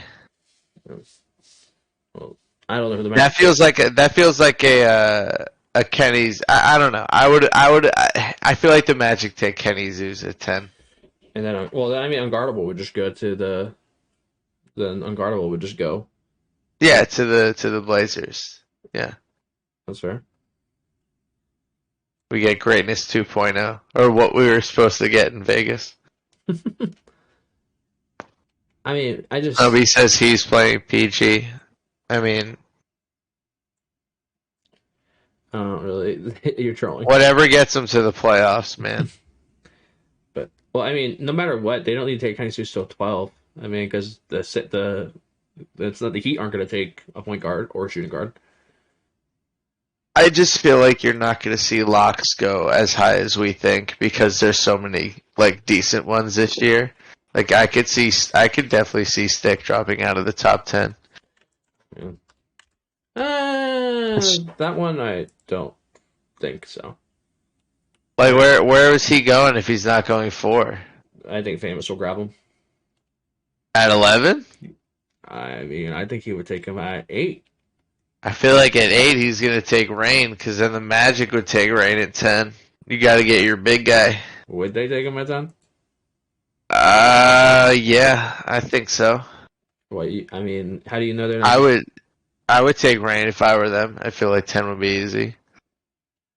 You don't think that you could go with another? Blood Money, I am not high. It is just 3:15 a.m. Eastern time. I'm sleepy. Who would be stoned at this time of day? It's bedtime, bro. That's an interesting time to be in that state of mind. But anyway, no. What I was saying though is like, worst case, they can get another center. Like we act like Rain is the only like center in this draft. Like you're telling me that they couldn't get Fakey? You're telling me like that Fakey would be a bad... Do you think the Magic are going to take Fakey? No, I'm saying for Famous. Like if Famous misses out on Rain, worst case he can get Fakey. Like that's not... You're not in a bad place. I feel like this just reaffirms my take that I feel like Stick is going to fall. I don't think he's going to fall. I don't see. I just think that I think there's a gap at lock. I just think that with the lock situation, I think that it's Zane Stick, and then after that, it's a gap. Like I think there's a real chance that the Bucks could even snag him at 14. Who, Stick? Mm-hmm. Hell no. Why not? No way. It's not gonna happen. There's no way. There's no way. There's no way to stay like. I mean, if let's say the Heat go Dietrich and Fakey, right? Like they grab the ENG front court. So now you're relying on the Magic to take him. If the Magic don't take him, he's going to be there at 14. I think the Magic would take him. They would take Kenny Zeus and Stick. Maybe. Like that would be. Maybe they take Kenny Zeus and Rain. Maybe they have a lock later in the draft that they want to take. Or later in the draft, they could just grab somebody else. Or they could just take... Or the Magic could just take Chaos and call it a day and have... Well, there you go. Then they're not taking Rain. Stick there, are they? No, but I'm saying that, like, if Famous takes Stick and then takes Rain... No, I'm saying if the Heat take Dietrich and Fakey... I think it's smarter for Famous to secure Stick, and then he has a choice between Rain and Chaos. Like he can take one. Maybe. Of those, like you can. He did the lock thing though without a good front court. He did that for 2 seasons. I don't know if he's going to do that again. But at least with Chaos, like you have a guy who can play power forward or center. So it's like You I have could definitely take him. I'm just saying I don't know if I don't think the Magic would take Stick. So if the Heat don't take him, he might be there at 14 for the Bucks anyway. So they don't really need to take him at 4. But like, all right. So, what would you rather have an option between Stick and Bag or Chaos and Rain? Like, I was just like, I think that I like my odds better with like if I'm at 11 with the Heat, I like rather like my options like, all right, I'm either gonna get Chaos or I'm gonna get Rain rather than Stick or Bag. I think there's a difference between those two, or even like Yeah, I don't know. or even Ball Six. Maybe we're underestimating how much they would like somebody like Dietrich. I don't know. I mean, even Detroit, but there's Or a lot. Putback. But there's a lot of options for them to get. So like, But there's also a lot of options at lock, which No, is why I feel like locks are gonna drop. I think lock. There's a lot of. I think that there's levels to lock. Like, I think that No, this is nothing against Stick. It's just like I think guards are going to be really highly valued, and I think from 8 to 14, you're going to have this kind of run on bigs between the Magic and the Heat that will kind of shake things up. do I think Stick will be as good as Crush? I don't think he'll be as good, but I think he'll be up there. I think he'll be a top 10 lock or top, around that range. I think that he'll be really good. I think that he's one of the best two-way lockdowns in the entire draft. I think he's good on both sides. I think him and Dulcich are some of the best like offensive lockdowns out there. Other than that, Yeah, I don't know. I feel like if the Heat don't take him at 8 or 11, which I definitely think is on the table, I don't think the Magic are going to take him. So I feel like 14 to the Bucks is in play. I mean, I don't hate it. You could definitely play your cards. Like, you definitely can gamble it, but like, I would gamble it. I would take the best guard I can at 3 and 4, and then just gamble on lock. Lock is just not nearly as important as getting your backcourt right, especially in this game. What about in 3v3? Yeah, I think that there's other locks I can find who are good, who are going to play 3v3. Like there's good locks in this class deep in the pool. I don't necessarily need Stick. 14 is a dangerous thing, man. Like, I get, like, all right, it's nice to have Gallo and Johnny. Like, I agree. Like, it looks really good on paper. But, like, you can get a witness or an unguardable. You know what I mean? Like, I'm not upset with that. Like, is Johnny, like, let me ask you this. Is Johnny that fucking good to the point where, like, there's such a huge gap between, like, unguardable and, like, because unguardable is arguably, like, I mean, look, I know Witness is really good. I just think that if I have the opportunity to go Gallo and Johnny, I'd probably just do it and figure out the rest. Just take the two best. I mean, at that point, you're literally getting maybe the two best guards in the whole class. If you're on, listen. If you're in the draft, you're on the phone with Gallo, you're about to take him, and they go to Gallo. Like, a lot of times, like, coaches and GMs, they not that they draft off their players, but they listen to their players. They listen to an extent. They're like, all right, hey, who do you guys want? And you know damn well Gallo's going to be slamming Stick. Like, he's going to be like, Stick. Pause. Stick. Yeah, pause. Major fucking pause. Holy shit. Maybe. Oh, send him the draft. I'll send you the draft order after the stream. I got you, Crown. I'll send it to you. But no, I mean, I still think that Blazers trade was devious. I think it might have been the purpose of jumping in front of Gen G. I really do. Like, I don't think that you take that 5th pick and you're not trying to jump ahead of, like, a certain individual to get a pick. I mean, nothing is more devious than the league giving the Hornets 18 3 weeks before the draft. And just totally sticking it to the Pacers. And but they blew up the draft like that. Like, add you to the Discord. I got you. Here's a link. Just join the chat thing. The voice chat. Oh, Fitz is in here. Here, Fitz, can you hear me? I didn't know you were in here. What's up, Fitz? Fats almost supposed to roast you. I'm playing. This is nothing. It's like I'm a big like all content's good content guy. Like, honestly, I just see the list and I'm like TOZ or whatever, and it's just like, damn. What I'm asking you is, what else did I have to do to not be Z? Okay, so Fitz, I'll be honest. I've seen blips of you. That's not like that's me. Maybe that's on me. But if I'm going to be honest with you, I have not seen enough of your game. Like that's my honest truth. Like that's what I'll tell you. I have barely seen your game. Like I'm not going to sit here and say, "Oh, I've seen your game. You're just not good enough." It's not that you're not good enough. It's just that I have not seen enough of you, so I can't rate you high if I haven't seen a lot of you. Yeah, and again, I'm not one of those people that's like, damn, I'm not like this way to like fuck you all that shit. That's not me. And I don't want to like put that like narrative like, oh, you got to tweet yourself into the league or like put like, but you do have to market yourself to a point to where I see your gameplay, like so it attracts me to come watch your gameplay. Do you know what I'm saying? Like, yeah, so example, Spam has a stream with what 300 plus people every time, right? And all those players on ENG get eyes on them constantly. They won tournaments too. Obviously, they did well in Vegas too.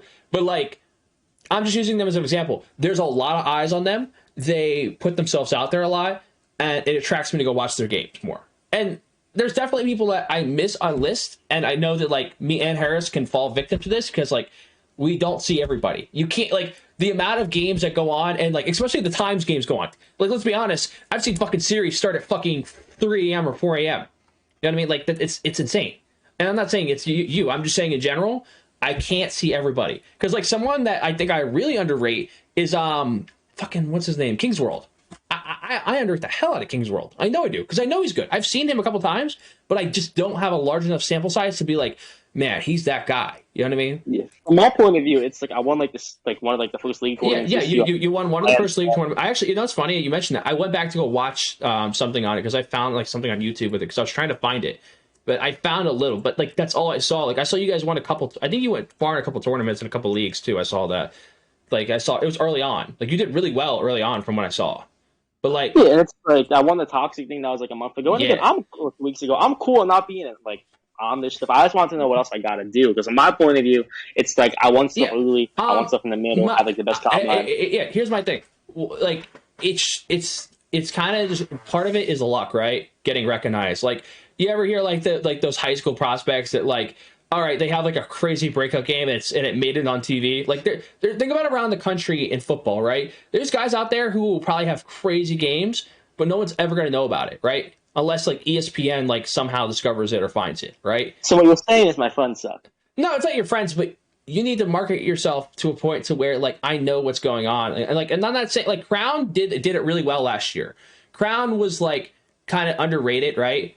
Like he was a really low rated guy, and he kept pushing himself in front of everybody, making sure that we saw his fucking gameplay. Like literally, I got to a point with Crown where I literally had to pull him in my stream, and we broke down his own film, and I was like, oh fuck, this guy actually fucking can really hoop, right? Like, and unfortunately, I can't do that with everybody because that's a lot of fucking time, right? If that's why I call more Kings. Yeah. No, I get what you're saying. When I started the hour ago, I was calling hella Kings. A lot of Kings.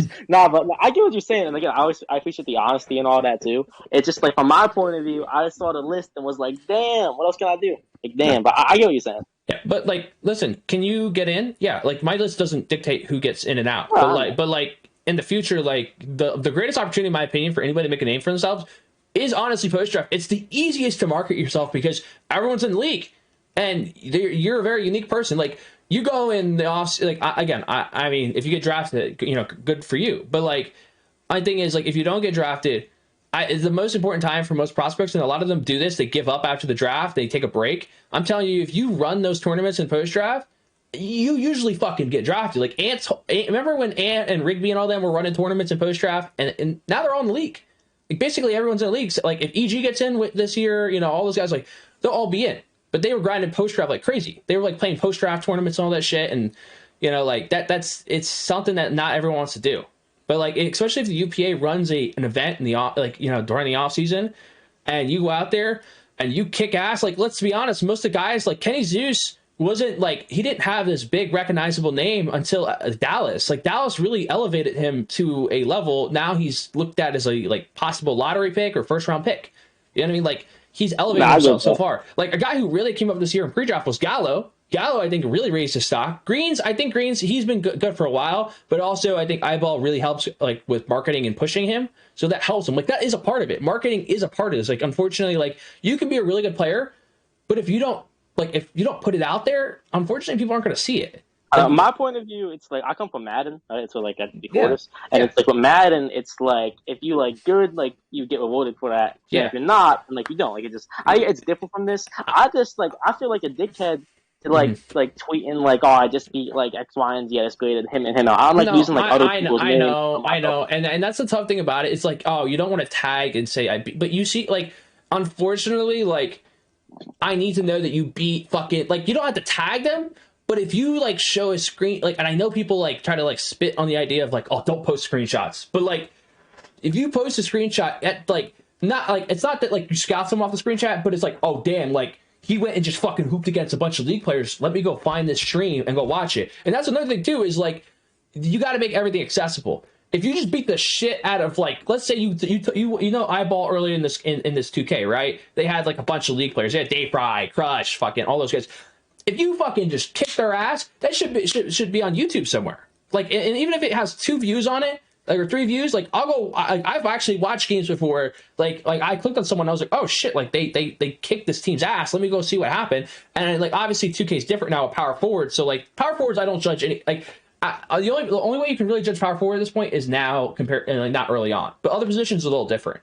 But like, yeah, I get that. I mean, with the combine, for example, right? It was like I went like 3-0 against Greens, 3-1 against like Cooks and shit like that. But like I didn't want to tweet that out because but here's my thing about the combine. You take it with a grain of salt. Like, the combine matters. I understand that too. Because your teammates can be like troll and all that. I get that. But also like the combine is just like it's still a work in progress. It's a tool. Like, it also has a stigma on it, and not me personally, but like, the combine has like it's like a stereotype to the combine. Like, it's like, oh, if you like, you know, combine warrior, whatever, like it doesn't really matter. You know what I mean? And it's not me, but it's the cloud around it, and it's just years and years of it being trolled to where it's so hard to like Ant did well in the combine, but I still took it with a great assault.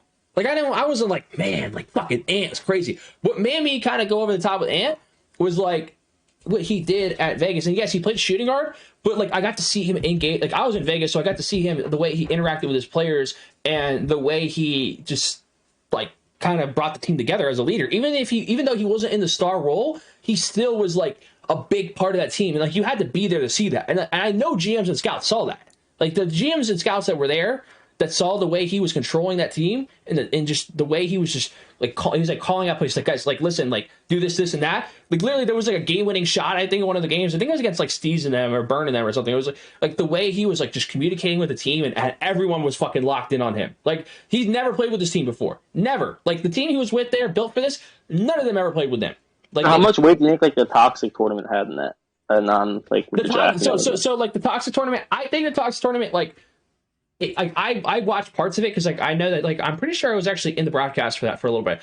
I saw parts and blimps of it, and I think the Toxic tournament, like, it's just like everything else, right? MPBA, you know, like it impacted, but it wasn't like it wasn't the end all be all. Like, the big thing for Ant was that he's been good in the past. He comes back, and he went to the biggest event in Vegas was the biggest event. Like, everyone tries to and about like went to that. My mom, everyone tries to give Vegas a hard time. Like, they're like, oh, it's one event, But at the end of the day, and I said this for months, right? It's a recency bias. This community, especially GMs and scouts. So GMs and scouts will not admit to this, but there's definitely some GMs that do fall into recency bias. I've seen it for years.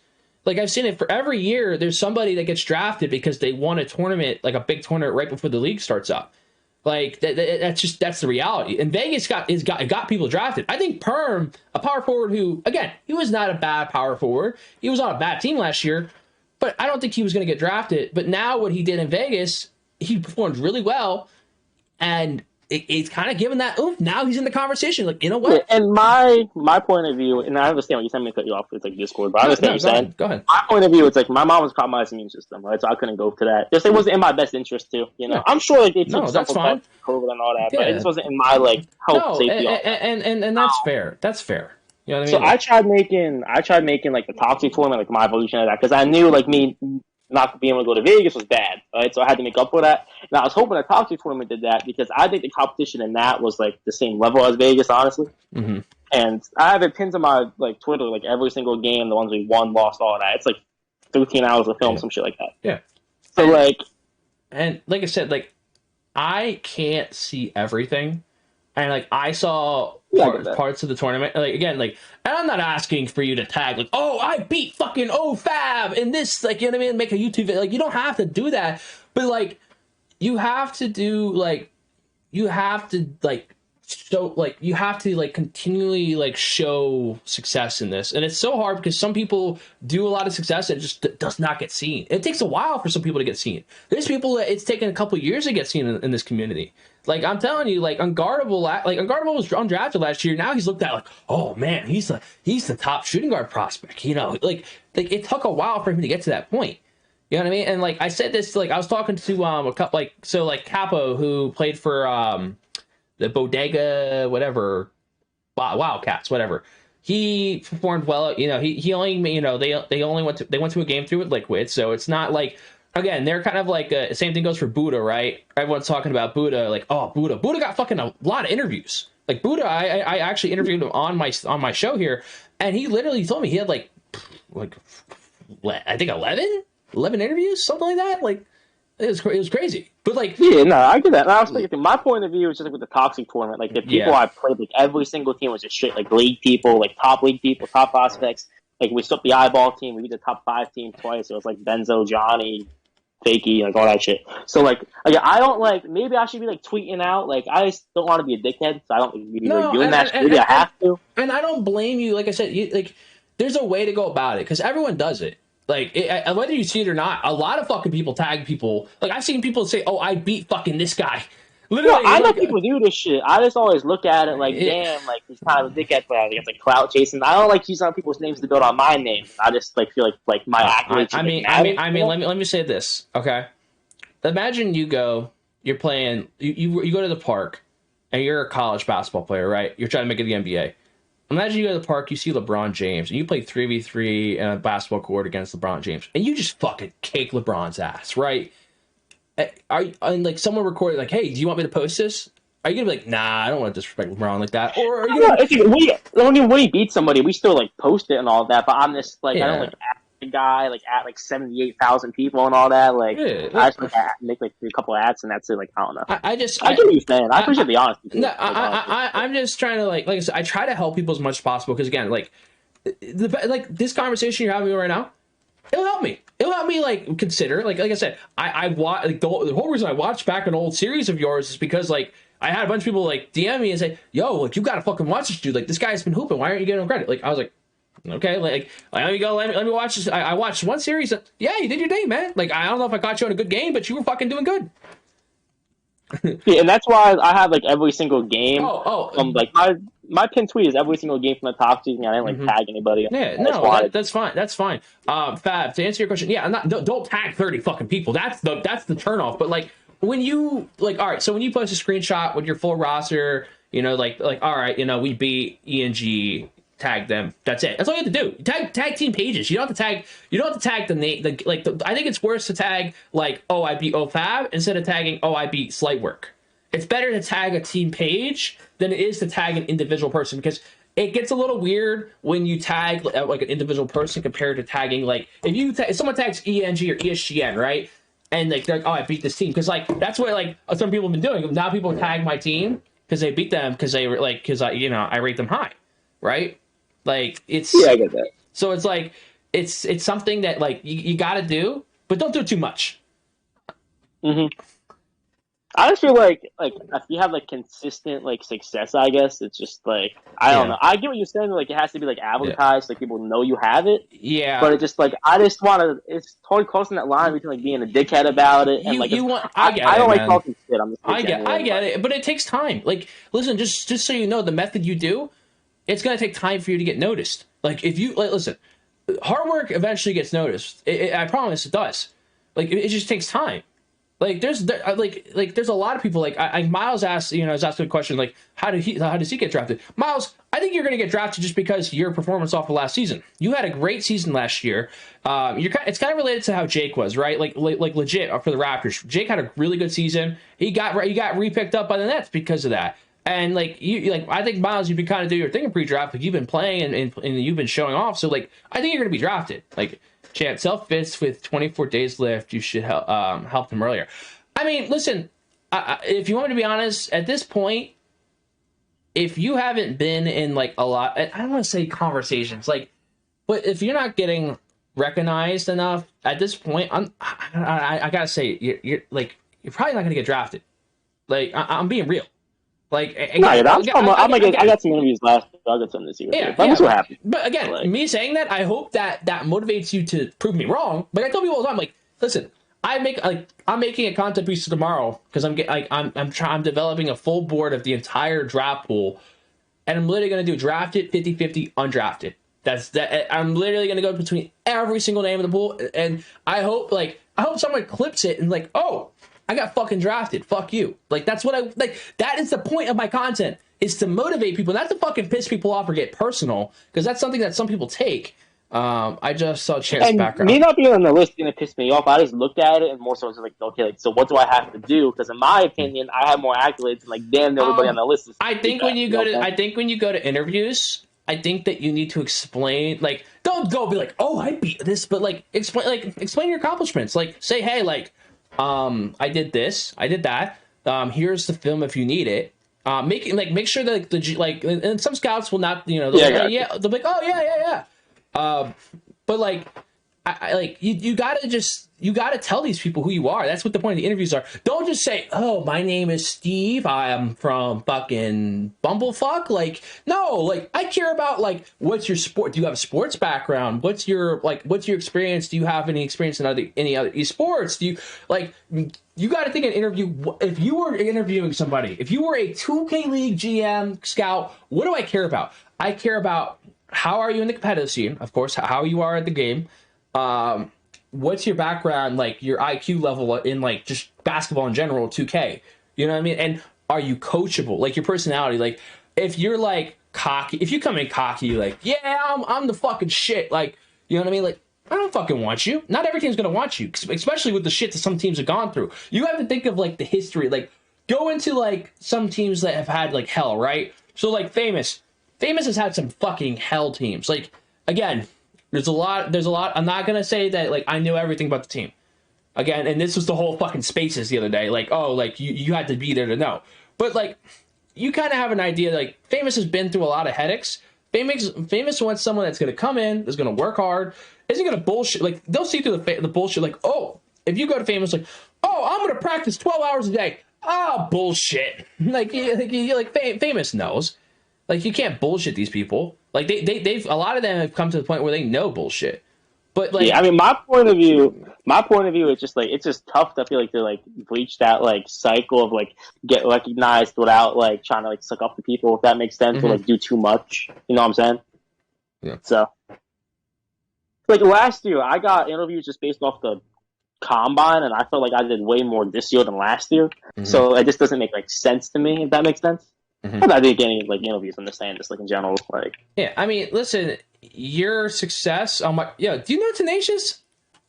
Yeah, no, that's my boy. Fuck, what's it called? No fucking way. Listen, I played Comp Madden until Madden 19, and the other Jacksonville tournament, like all that stuff, like the shooting. Yeah. So I was shot during that, so that's why I stopped playing Madden. Shit, bro, I'm sorry. Yeah. Nah, it could have been a lot worse. Yeah. So I stopped playing Madden because of that. I got into 2K. You know, that's my.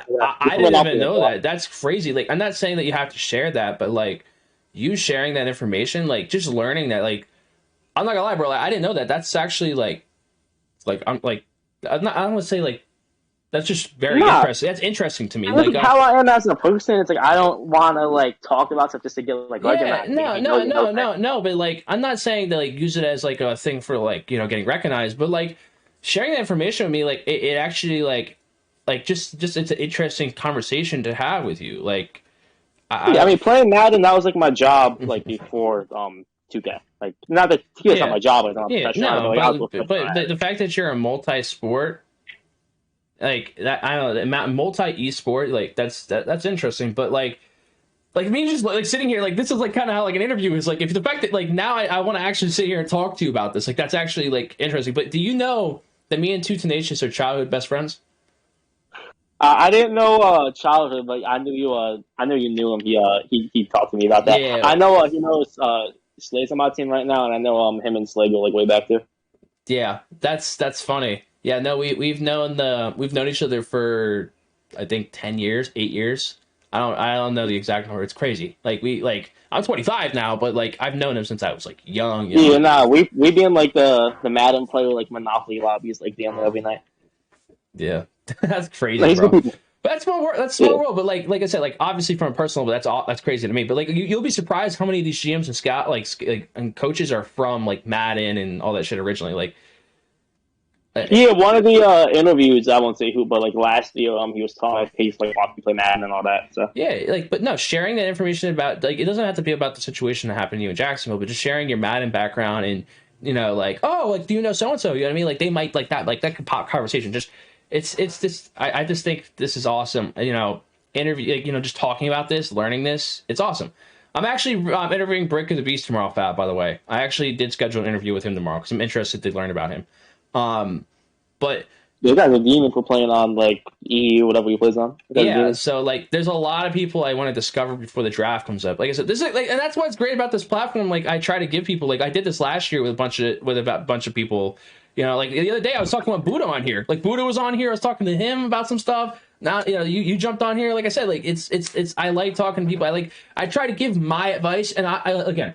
I am not a GM. I am not a coach. I am not. And I didn't want to be toxic about the whole like me not being on the list. Oh, like, no, I have a decent like following with Madden and all that. Some people are gonna like spam you and all that. Like I posted something funny, but like honestly, like I don't care if I'm like A, E, whatever. I just saw like I was Z, which is like on it. I was like, damn, like I'm Z. Like shit. Yeah, like no, I don't be talking like that. So no, but again, you don't like, and like I always see people like troll. They're like, oh, I gotta tweet more. You know what I mean? Like it's like, listen, you do gotta say something. Like I've seen your name here and there around, but I've barely seen your game, and that's my fault. But at the same time, it's like you think about how many people go for the league every year. It's not like millions of people. But it's an amount of people to where, like, you think how long a Pro-Am game is, right?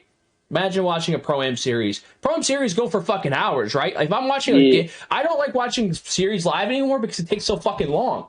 Like, I'm not trying to sit there for fucking 8 hours to watch one series. I'd rather just go watch an old series that I can skip through faster. Like, oh, okay, they got blown out, or whatever. You know what I mean? Like, get done. Yeah, and that's why like my pinned tweets is like the every toxic game. I have a Google Doc with it if you want to like see it. It's every screenshot. I definitely would probably check it out.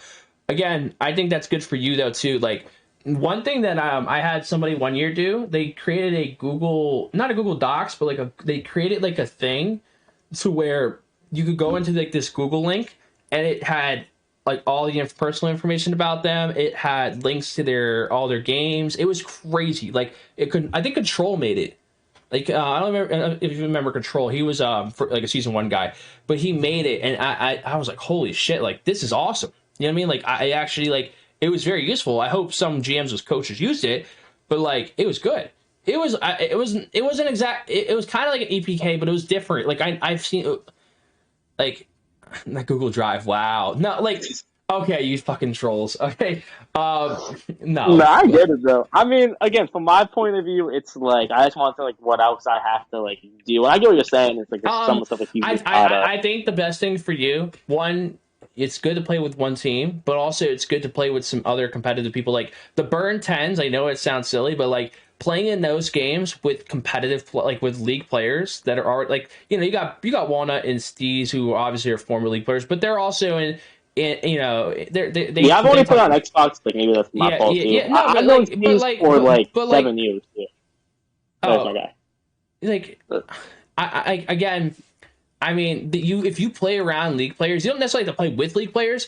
But if you play alongside some league players and they see you go and hoop and they're like, what do you think they're going to say to their other friends? Yo, this so-and-so just fucking held this guy to 2 points. You know what I mean? Like, bro, that's going to get talked about. You know what I mean? Like, again, 10s isn't the do-all, be-all, but like, that's how it starts. You play some 10s. All right, yo, you want to run some Pro-Am with us? Yo, bro, we're running one more tournament before pre-draft is over. Do you want to run with us? Like, that's how you open the door.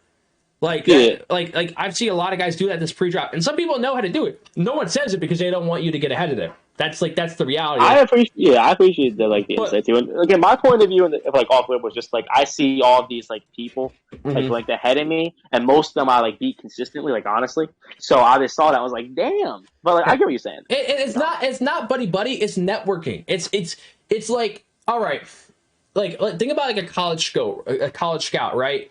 They hear about you, right? Like another coach might have mentioned you. They go to your game, they see you play. Now they're like, oh shit, he can actually hoop. And then he talks to his other coaching buddies, and now they're all trying to watch you, right? Or maybe something got posted, all right, do you remember that video of Lamar Jackson when it went viral? It was a video of him running in the end zone, he kind of stopped and then walked into the end zone. That was Lamar Jackson. There was an old viral video of a football player doing that. That was Lamar Jackson. Lamar Jackson literally went viral off a clip, and that actually helped him get he was already a top prospect in the nation, but that fucking elevated him. That little shit. If you do something in a series, if you let's say you go in the MPBA or something, a WR or even Toxics tournament, obviously, and you upset a team, and you got to make sure that's posted. You got to make sure that. Yeah, I mean everything was posted. It had decent interactions. Yeah. I didn't do any my tags or whatever they want wild. Maybe they should have been. I don't know. I'm not trying to be a dickhead. Yeah, no, that's fair. That's fair. And again, like I said, it's hard too because sometimes it gets buried into everything else. Because if everyone posts the same thing, right? Let's say everyone's does the same post over and over again. You have to make your post sometimes unique. You have to make when you beat somebody, everyone does that same post, a starting lineup, we beat so and so, and again, when I get tagged in enough of those, I don't see them as much anymore because I'm just here, let me just retweet this, whatever.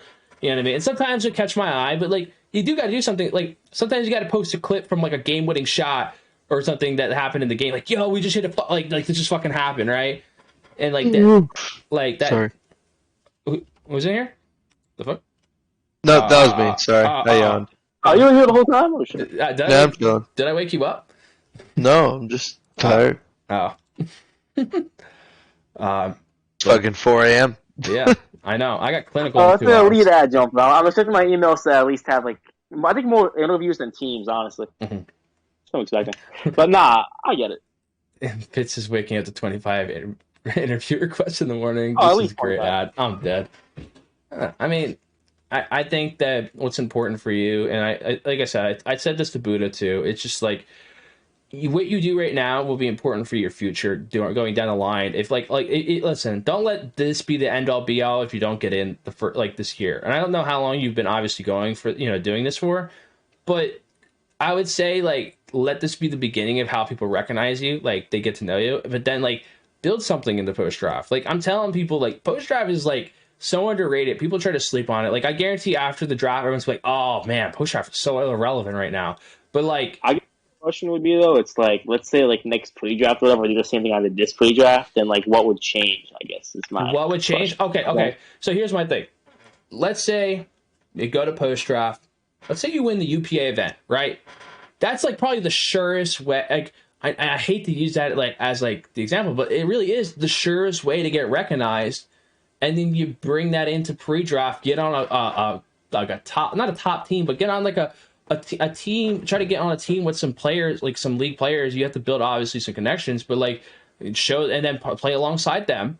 Show what you got. Okay, you hoop with them. Now you're getting closer and closer to the draft. You're asking yourself what's changed. Now more people have eyes on you. Now more people know about you. You're a UPA. Let's say you're a UPA champion. You won a couple pre-draft tournaments. You play alongside some league players. You're going to be in the conversation now. I guess it's me as a person too, though. It's I've said no to teams that were they quote soup, I guess, to play with other people because I would rather beat the soup with the people I'm playing with than be on this. So I feel that shows more. But I get what you're saying. It doesn't look like that. Well, here's my thing. If I don't ever have a conversation with you, Fitz, I never. And you know nothing about me. I know no, but even listen, I could play against you all I want, right? I could play against you every fucking day. You're on the opposing team, but if I've never talked to you, if I've never seen what you're on the court with me, I'm not taking you. I'm being real. And I hear this from GMs, I hear this from coaches, GMs, players. All of them say the same thing. If famous, I don't know if it was famous. I can't remember who said. They're if I've never talked to you, I'm not taking you, regardless of how good you are. Like that's a fucking, like, I think I've heard from multiple coaches. If a coach or GM has never spoken to you, they're not taking you. Does not matter how good Jumper, you I'm pretty much Dame. That's a good. I'm the Dame of locks. But like Goon's the same way, right? But the problem with Goon is known by a lot of people, but Goon gets fucking trolled. And he played with Liquid them for a minute though, didn't he? No, ESGN, I guess. ENG, like that. He played with like spamming them, didn't he? Goon? I think not in the early on, like for a little bit. He won a couple months. Yeah, but he, like, again, Goon's not bad. I don't give him enough credit, but I think there's the lock position is so weird this year to me because I think it's top heavy. Harris thinks it's deep. I don't think it's a deep lock class. I think it's more like you have a lot of locks that are on the same skill level, and then you have some that are higher above. That's just my opinion about it. I get that. I appreciate you talking and all that. I just wanted to pretty much like know how to get more recognition because I feel like my accolades is like good, you know. Yeah. But I feel like the film like backs that up, and I get what you're saying, honestly. Mm-hmm. So yeah. I appreciate it. No problem. Yeah, I'm about to dip. I appreciate your time and all that. Yeah, for sure, man. Best wishes. Again, I didn't mean though. Like I know, like you kind of get. I listen, bro. I've done enough of it. Okay, you don't. This is the least. Like this is. I've had a lot worse. I'm gonna tell you right now. People have said a lot worse to me. I'm not even like taking it to the heart. Like I know how it is. Like you want to get recognized, bro. Like I don't blame you. Like you're putting in the work. It needs to be, you know, there needs to be something that, you know, if you're putting in this time, like you do deserve recognition if you're putting in the hours all the time. You know what I mean? Like I understand. So yeah, no, I get it. All right. I'm about to head out. Thank you guys for your time and all that. Yeah, for sure, man. Right. Peace. Later. See you later, man. Harris, are you still alive? I'm here. I was just listening. Did you enjoy the conversation, or did you just like fall asleep halfway through it? I enjoyed it. It was nice to listen to. Oh, good. I was hoping it would like soothe you and just like, you know, put you to sleep. And I start hearing you snore. No snoring. No snoring. I will likely be going to bed though. Yep. So what time's this stream tomorrow? I'm thinking like 9:00 or 8:30, if that's cool. Like I was gonna interview Breaker before in the beginning of the stream, and then I was gonna bring you guys on. One of the topics I actually have developed some brand new topics based off of the stream. So I'll DM everything to you later. So, sound good? But so says I bet Harris is smiling right now. I'm definitely smiling. So yeah, well, listen. I'm about to go be sleeping though. Oh, Harris, you know, appreciate you jumping on for the little short amount of time. I'll see you tomorrow on Overtime episode 3. It's going to be, if you guys don't know, I'm actually bringing back my old little show where we talk about topics for 15 minutes each and go, you know, we're rapid fire with it. But I've actually got some good topics I've just developed. It's going to be me, Harris, Joe, and Yay Not Gaming. We'll have a good old stream tomorrow. I'm going to be doing that around 8:30. I'll be having Breaker on at 8:00, so we'll have a, you know, fully loaded stream. And also after the whole Overtime episode, we're going to have I'm going to be personally doing my drafted, 50-50, and undrafted for every prospect in the pool. So that should be very entertaining and interesting. A lot of people seem to want to see that because I posted it and asked and said I'll do it, and then 50 fucking people liked the tweet. So people really want to see it. You need to interview more. Good night, champ. I'll see you later, Harris. I'll see you. You're gonna beat Jumper. Who we get? Who did you get? You got Polo. I put Polo on your team this time. I think Polo's there's a couple people I think that you guys can go with.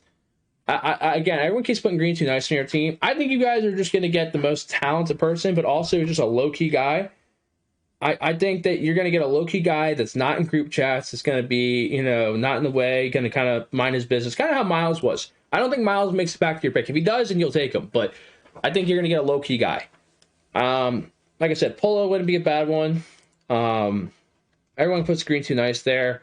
I don't hate it. There's a couple power forwards I think that you guys could definitely go with. Carey, I don't think would be a bad one for you guys if he goes there. I actually wouldn't mind Majestic on your guys' team. I really wouldn't. I would not mind Majestic. I think he'd be a cool guy for you guys to have on your team. But there's a lot of people. Obviously, I think there's some center prospects that you can move down to power forward too. So I'll see. I think wouldn't be a bad idea. Plo actually wouldn't be a bad idea.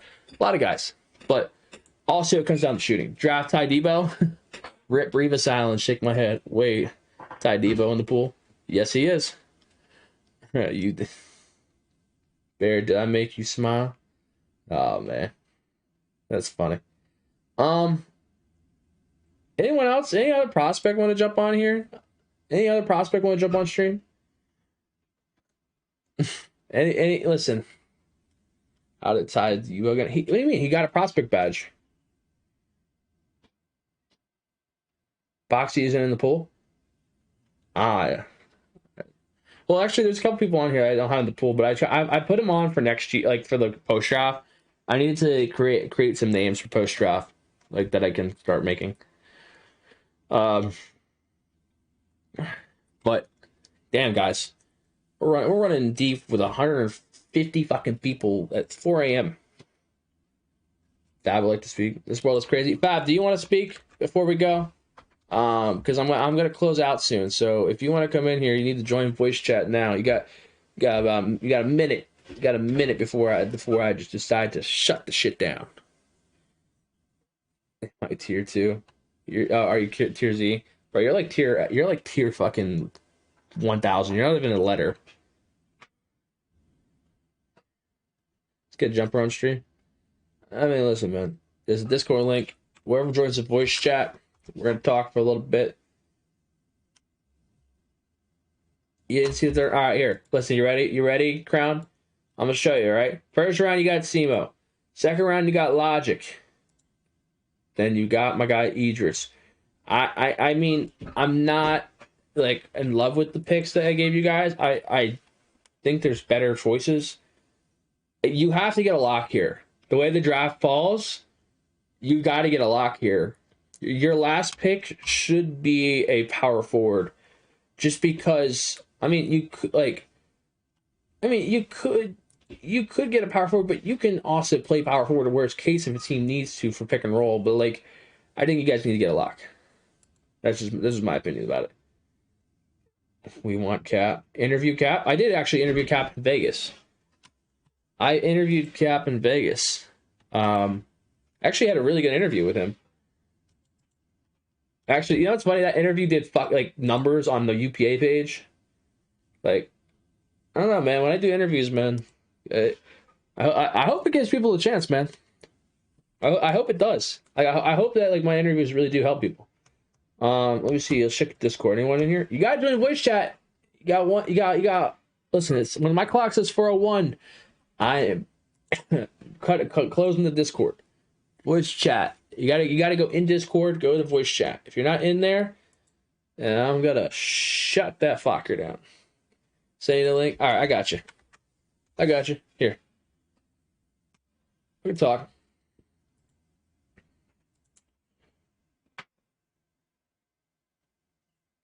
I heard Sam linked up with Tina Trump.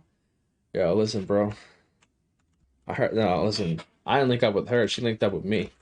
That's how it goes, Switz. All right. Let me know when you guys are in here. Let's see. I got my guy BP in here. All right, BP, you're in here. Your mic. There you go. How's it going, BP? Yep. It's good, champ.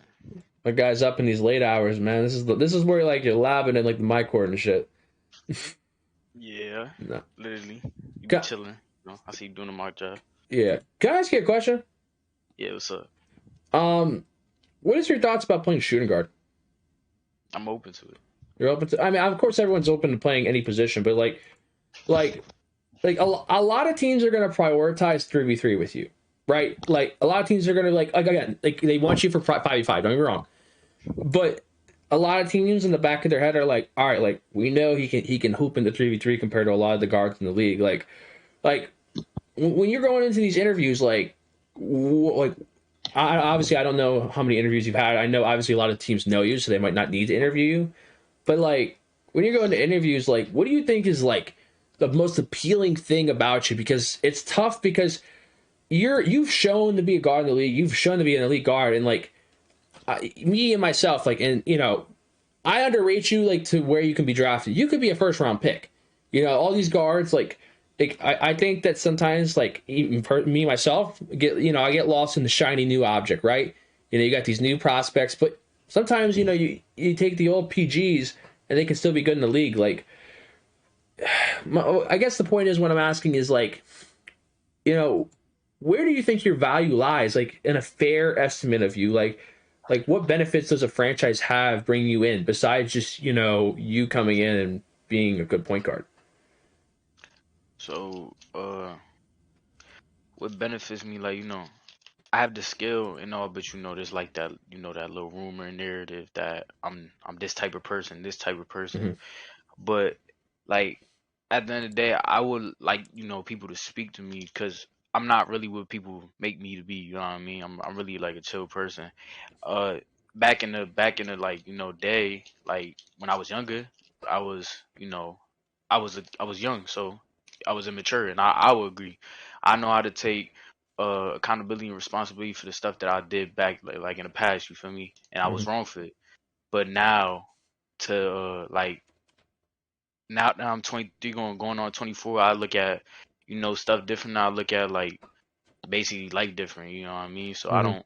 I don't I don't really get into to the to problems or drama or any of that. I don't even like none of that stuff. I don't like altercations. I don't like none of that. I just like hooping. I like playing the game. Like I want to be like I want to like win. That's my main goal, my main focus. Cause I come from nothing. You know what I'm saying? So if I could put my family in the opportunity and a better opportunity to like get out of the situation that I grew up in, then that's all I want to do. Mm-hmm. I don't really care about the extra stuff.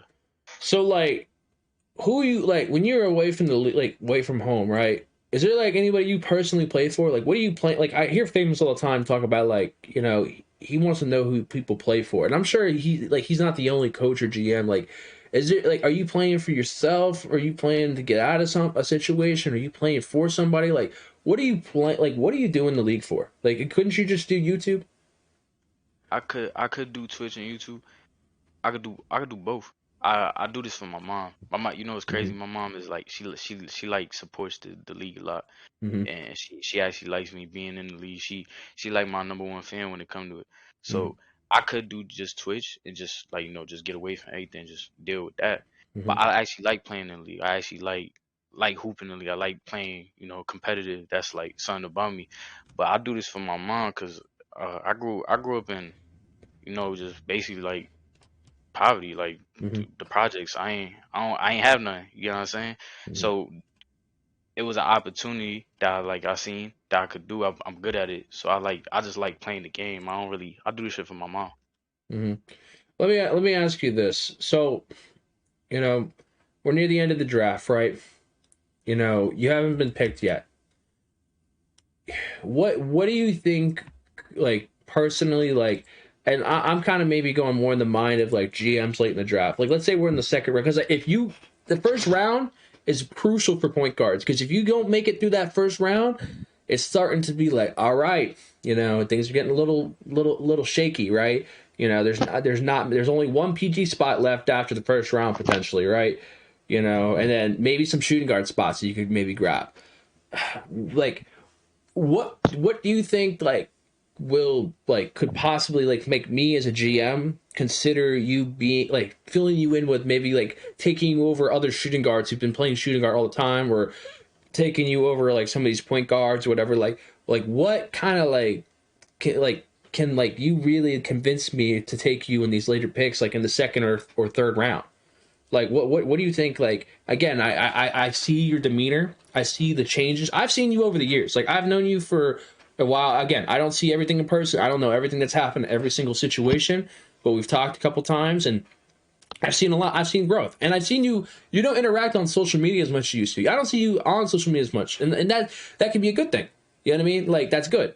But like, again, there's a lot of untold stories, right? There's a lot of unknown things. People assume things. People are like, oh, this happened and this, that, and that, But you know the real. You know what really went on, and you know the situation. And again, what if a GM asks you, like, like a late round GM asks you, What happened in Atlanta? What happened with the Kings? Like, you know what I mean? Like, sum it out in the best way possible. Because I guarantee you, like, that's what some people are wondering. Like, what really happened? You know what I mean? Like, if you can put it in a context that can make people like understand better. Because, like, for me, like, I think you mean well. You just want to win. You're a competitive guy. You just want to win money. You want to compete, and you want to do the best you can out there. But like, just convince me like why one of these late teams can take you, because that, in my opinion, right now, like it's tough. You know what I mean? It's tough for me to like. You see me in mocks, because my mocks are not perfect, right? Again, they're not gonna be perfect, but I have a tough time putting you on certain teams, because like it's like, all right, you know, they got so and so here. You know what I mean? And not that you have a problem with them. It's just that, like, all right, like one thing I could say. Go ahead. I ain't got no problem with nobody. I would never have no problem with nobody at the end of the day. It's, you know what I mean? It ain't never that deep. But what happened in the past stays in the past. From me speaking for myself, I'm not perfect. You know what I mean? Nobody's perfect. I've done stuff wrong, and I've grown from it and matured from it. And like I said, I know how to take blame. I was very immature back in the day, and nobody need to tell me that. I looked in the mirror and told myself that. You know what I mean? I don't need nobody to tell me that.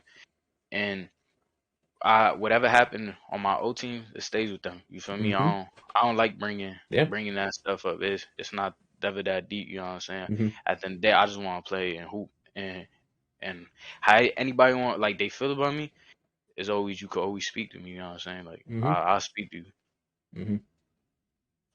That's fair. No, I think that was I'll say this right now, just from my perspective, that's the answer I want to hear. Like, personally, like, I hope coaches and GMs aren't just gonna like blow you off, and I hope they do take the chance to interview you, even though they might already know you. You're not the same person you were, and I can say this from my own perspective. You aren't the same person you were from season 2 compared to now. And it's not that you were like in that bad of a place. I don't think, in my opinion, I don't think you're a bad person. I don't think you have any, like, again, I don't think that of you. But like, your perception, like the person you are, is totally different when you have the actual conversation with you compared to what maybe people might, you know, plague over you, right? Unfortunately, we live in a, you know, and it's nothing against, you know, it's not to, you know, hate on other people, but we live in a community where it's a lot of people just play word of mouth, and they never actually talk to someone to learn something. And even myself, I fall victim to that. I'll be honest. You know what I mean? Like, sometimes, like, you know, I hear something from so-and-so, and it's like, all right, you know, like, and like, you know, today I had fucking Winter Stays On getting mad at me. Sorry, I won't mention his name again, but he was getting mad at me because I mentioned something from the past, but I will no longer mention his name. That was just the one thing, like I said. But like I said, I don't understand all the internal situations, and that's something that like I have to be better with personally. But I think as a community, we have to be better with that. But like, I think it's good. Like, I do see the growth. I do see like you want to be better. But the problem is sometimes like, is it like, are you being better for yourself? Or are you being better just to get in the league? You know what I mean? Like, that's the question you got to ask yourself. Like, go ahead. One thing about me as a man, I'm not going to change for no money or no position. I'm not that type of person. I would never change for basically somebody's validation or anybody's validation. I change for myself. I change because I seen something in me that I ain't like. And it's at the end of the day, you get older and you look at life, you experience stuff, and you go through stuff, and it changes you as a man. You don't stay the same. You're not gonna be the same kid you was when I was 19. So I was the same kid I was 19. I'm about to be 24. I ain't gonna be the same person I was 4 years ago. That's just growth. You know what I mean? You grow over years. That's fair. Well, listen, man. I think that like when you talk to these teams, I think what will really benefit you from my personal experience, I'm sure you've thought about this, I think you really should push the idea, like, yes, you're a point guard, but you really need to push the idea that you can be a shooting guard in this second round too, because I'll be honest, it gets really scary for a lot of people. And you see guys like Unguardable who have kind of pushed themselves, right? Like they've pushed themselves to a shooting guard. They pushed that narrative to another position. And now, like, people look at I think unguardable is going to get taken pretty high. But, like, being able to show those two positions, I think could really benefit you. Because, again, everyone's just mind is BP's a point guard. BP's a point guard. You know what I mean? And that's, like, in the second round, you're going to see shooting guards that, like, people are like, oh, man, I'm just going to go get this shooting guard and not think about, like, oh, wait, but there's a really talented player like BP. Because I think you're a really fucking talented player. It's just that, like, people sometimes, like, they get tunnel vision on positions, and they're like, okay, I need a shooting guard. Oh, here's the shooting guard. You know what I mean? But if you show, like, oh, yo, I can hoop at this too. Like, you know what I mean? Like, start showing people that you can be both PG and shooting guard for teams. Like, you know, like, oh, yeah, I can jump alongside Radiant, be his fucking, you know, second man. We could go back and forth. We could do what the fucking the Timberwolves did, right? The Timberwolves got Bear and Kai. I can be, you know, I can be your Bear or I can be your Kai. You know what I mean? Like, that's what some guys need to know. Like, that's what I want to know. Like, if I'm a team that needs a shooting guard later on, I'm like, well, damn, bro, I'm taking the 12th best shooting guard. But wait, BP, a guy who, you know, arguably is, you know, one of the best PGs out here. Shit, man, I can just convert him. You know, like, that's. So I say for that is, you know, I am a PG, right? Mm-hmm. But I'm open to playing shooting guard. It's not like, oh, I'm closed out of it. No, I'm not closed. I wouldn't, in my eyes, I prefer to play shooting guard because I know I could get a bucket. I know I could, but I'm open. Like, I would prefer PG, but I'm open to playing shooting guard. Like, it's not like I wouldn't. I mean, shit. I saw what you did at fucking Lock for a couple of games during the season. That was crazy. I was like, this motherfucker scoring like 20 points at fucking Lock. I was like, obviously, I know you went to play like I likely went to get Lock, but I'm just saying, like, I know you can move other positions, but again, like, I think that's important that, like, that's more like not necessarily push. Like, you don't have to force it, but, like, just let it be known. You know what I mean? Like, hey, because I think that will benefit you over a lot of these prospects, and it'll be the difference between a 50-50 pick. Like, because that's what, after the first round for you, PP, I think it's 50-50s for you the whole way through. And a lot of times it's like, you know, like, you don't want to be in that last round at pick 48 for the Nets and be like, man, I just hope they take me here. You know what I mean? You don't want to get to that point. You don't, like, that's the last pick you go. If you don't go at 48, it's over. You know what I mean? I look at it at the end of the day. If it's meant for me to be back in the league, then that's God's choice. You feel me? I ain't really stressing nothing. Like, if it's meant to be, it's meant to be. If it's not, then it's not. One door closes, a new door opens. I agree, man. Well, listen, man. I appreciate you coming on, man. I'm wishing the best for you. Like I said, I want you to get on your content grind more. I'm telling you. Yeah. I just opened up your YouTube because I was curious. So I went to go check it. You only got 3 videos in the last 4 months. I need more out of you. I need you on that bear shit. And I get you got stuff going on, man. I'm sure, but, like, I'm telling you, bro. Like, I told Bear this a million times. You're selling the bag. You know, the bag is there. There's a bag there for you. You're selling the bag. Get that bag, man. I know. Listen, man. I know. I like I said, I might have never lived in your situation, but I know damn well you want to get out of that situation. Like, I know you want to take care of your family. I know you want to take care of your mom. Like think about it like this, man. You making that content, it will take care of your family one day, man. Like, really, that's what you got to use your motivation. Like, listen, man. Like, I can go work that 9-to-5 job every day, but, like, you can't do this forever, man. Eventually, like, this shit will like, that opportunity will go away. Like, the opportunity's still here. Like, and if you don't make the league, I hope that, like, that motivates you to fucking just go crazy in the content. But, like, even right now, use the time. I know 2K is a tough game right now, man. I know, you know, it's not the craziest viewership, but, man, just you know, do what Bear's doing, man. Like, you could do it, man. Yeah, I already know. I'm gonna be back on my grind on Twitch. Mainly, I'm like YouTube. I'm not really too good with YouTube, but eventually I am gonna have on YouTube. But my main I want to be like, my main focus is like Twitch. I want to be like. Can I just tell you something though?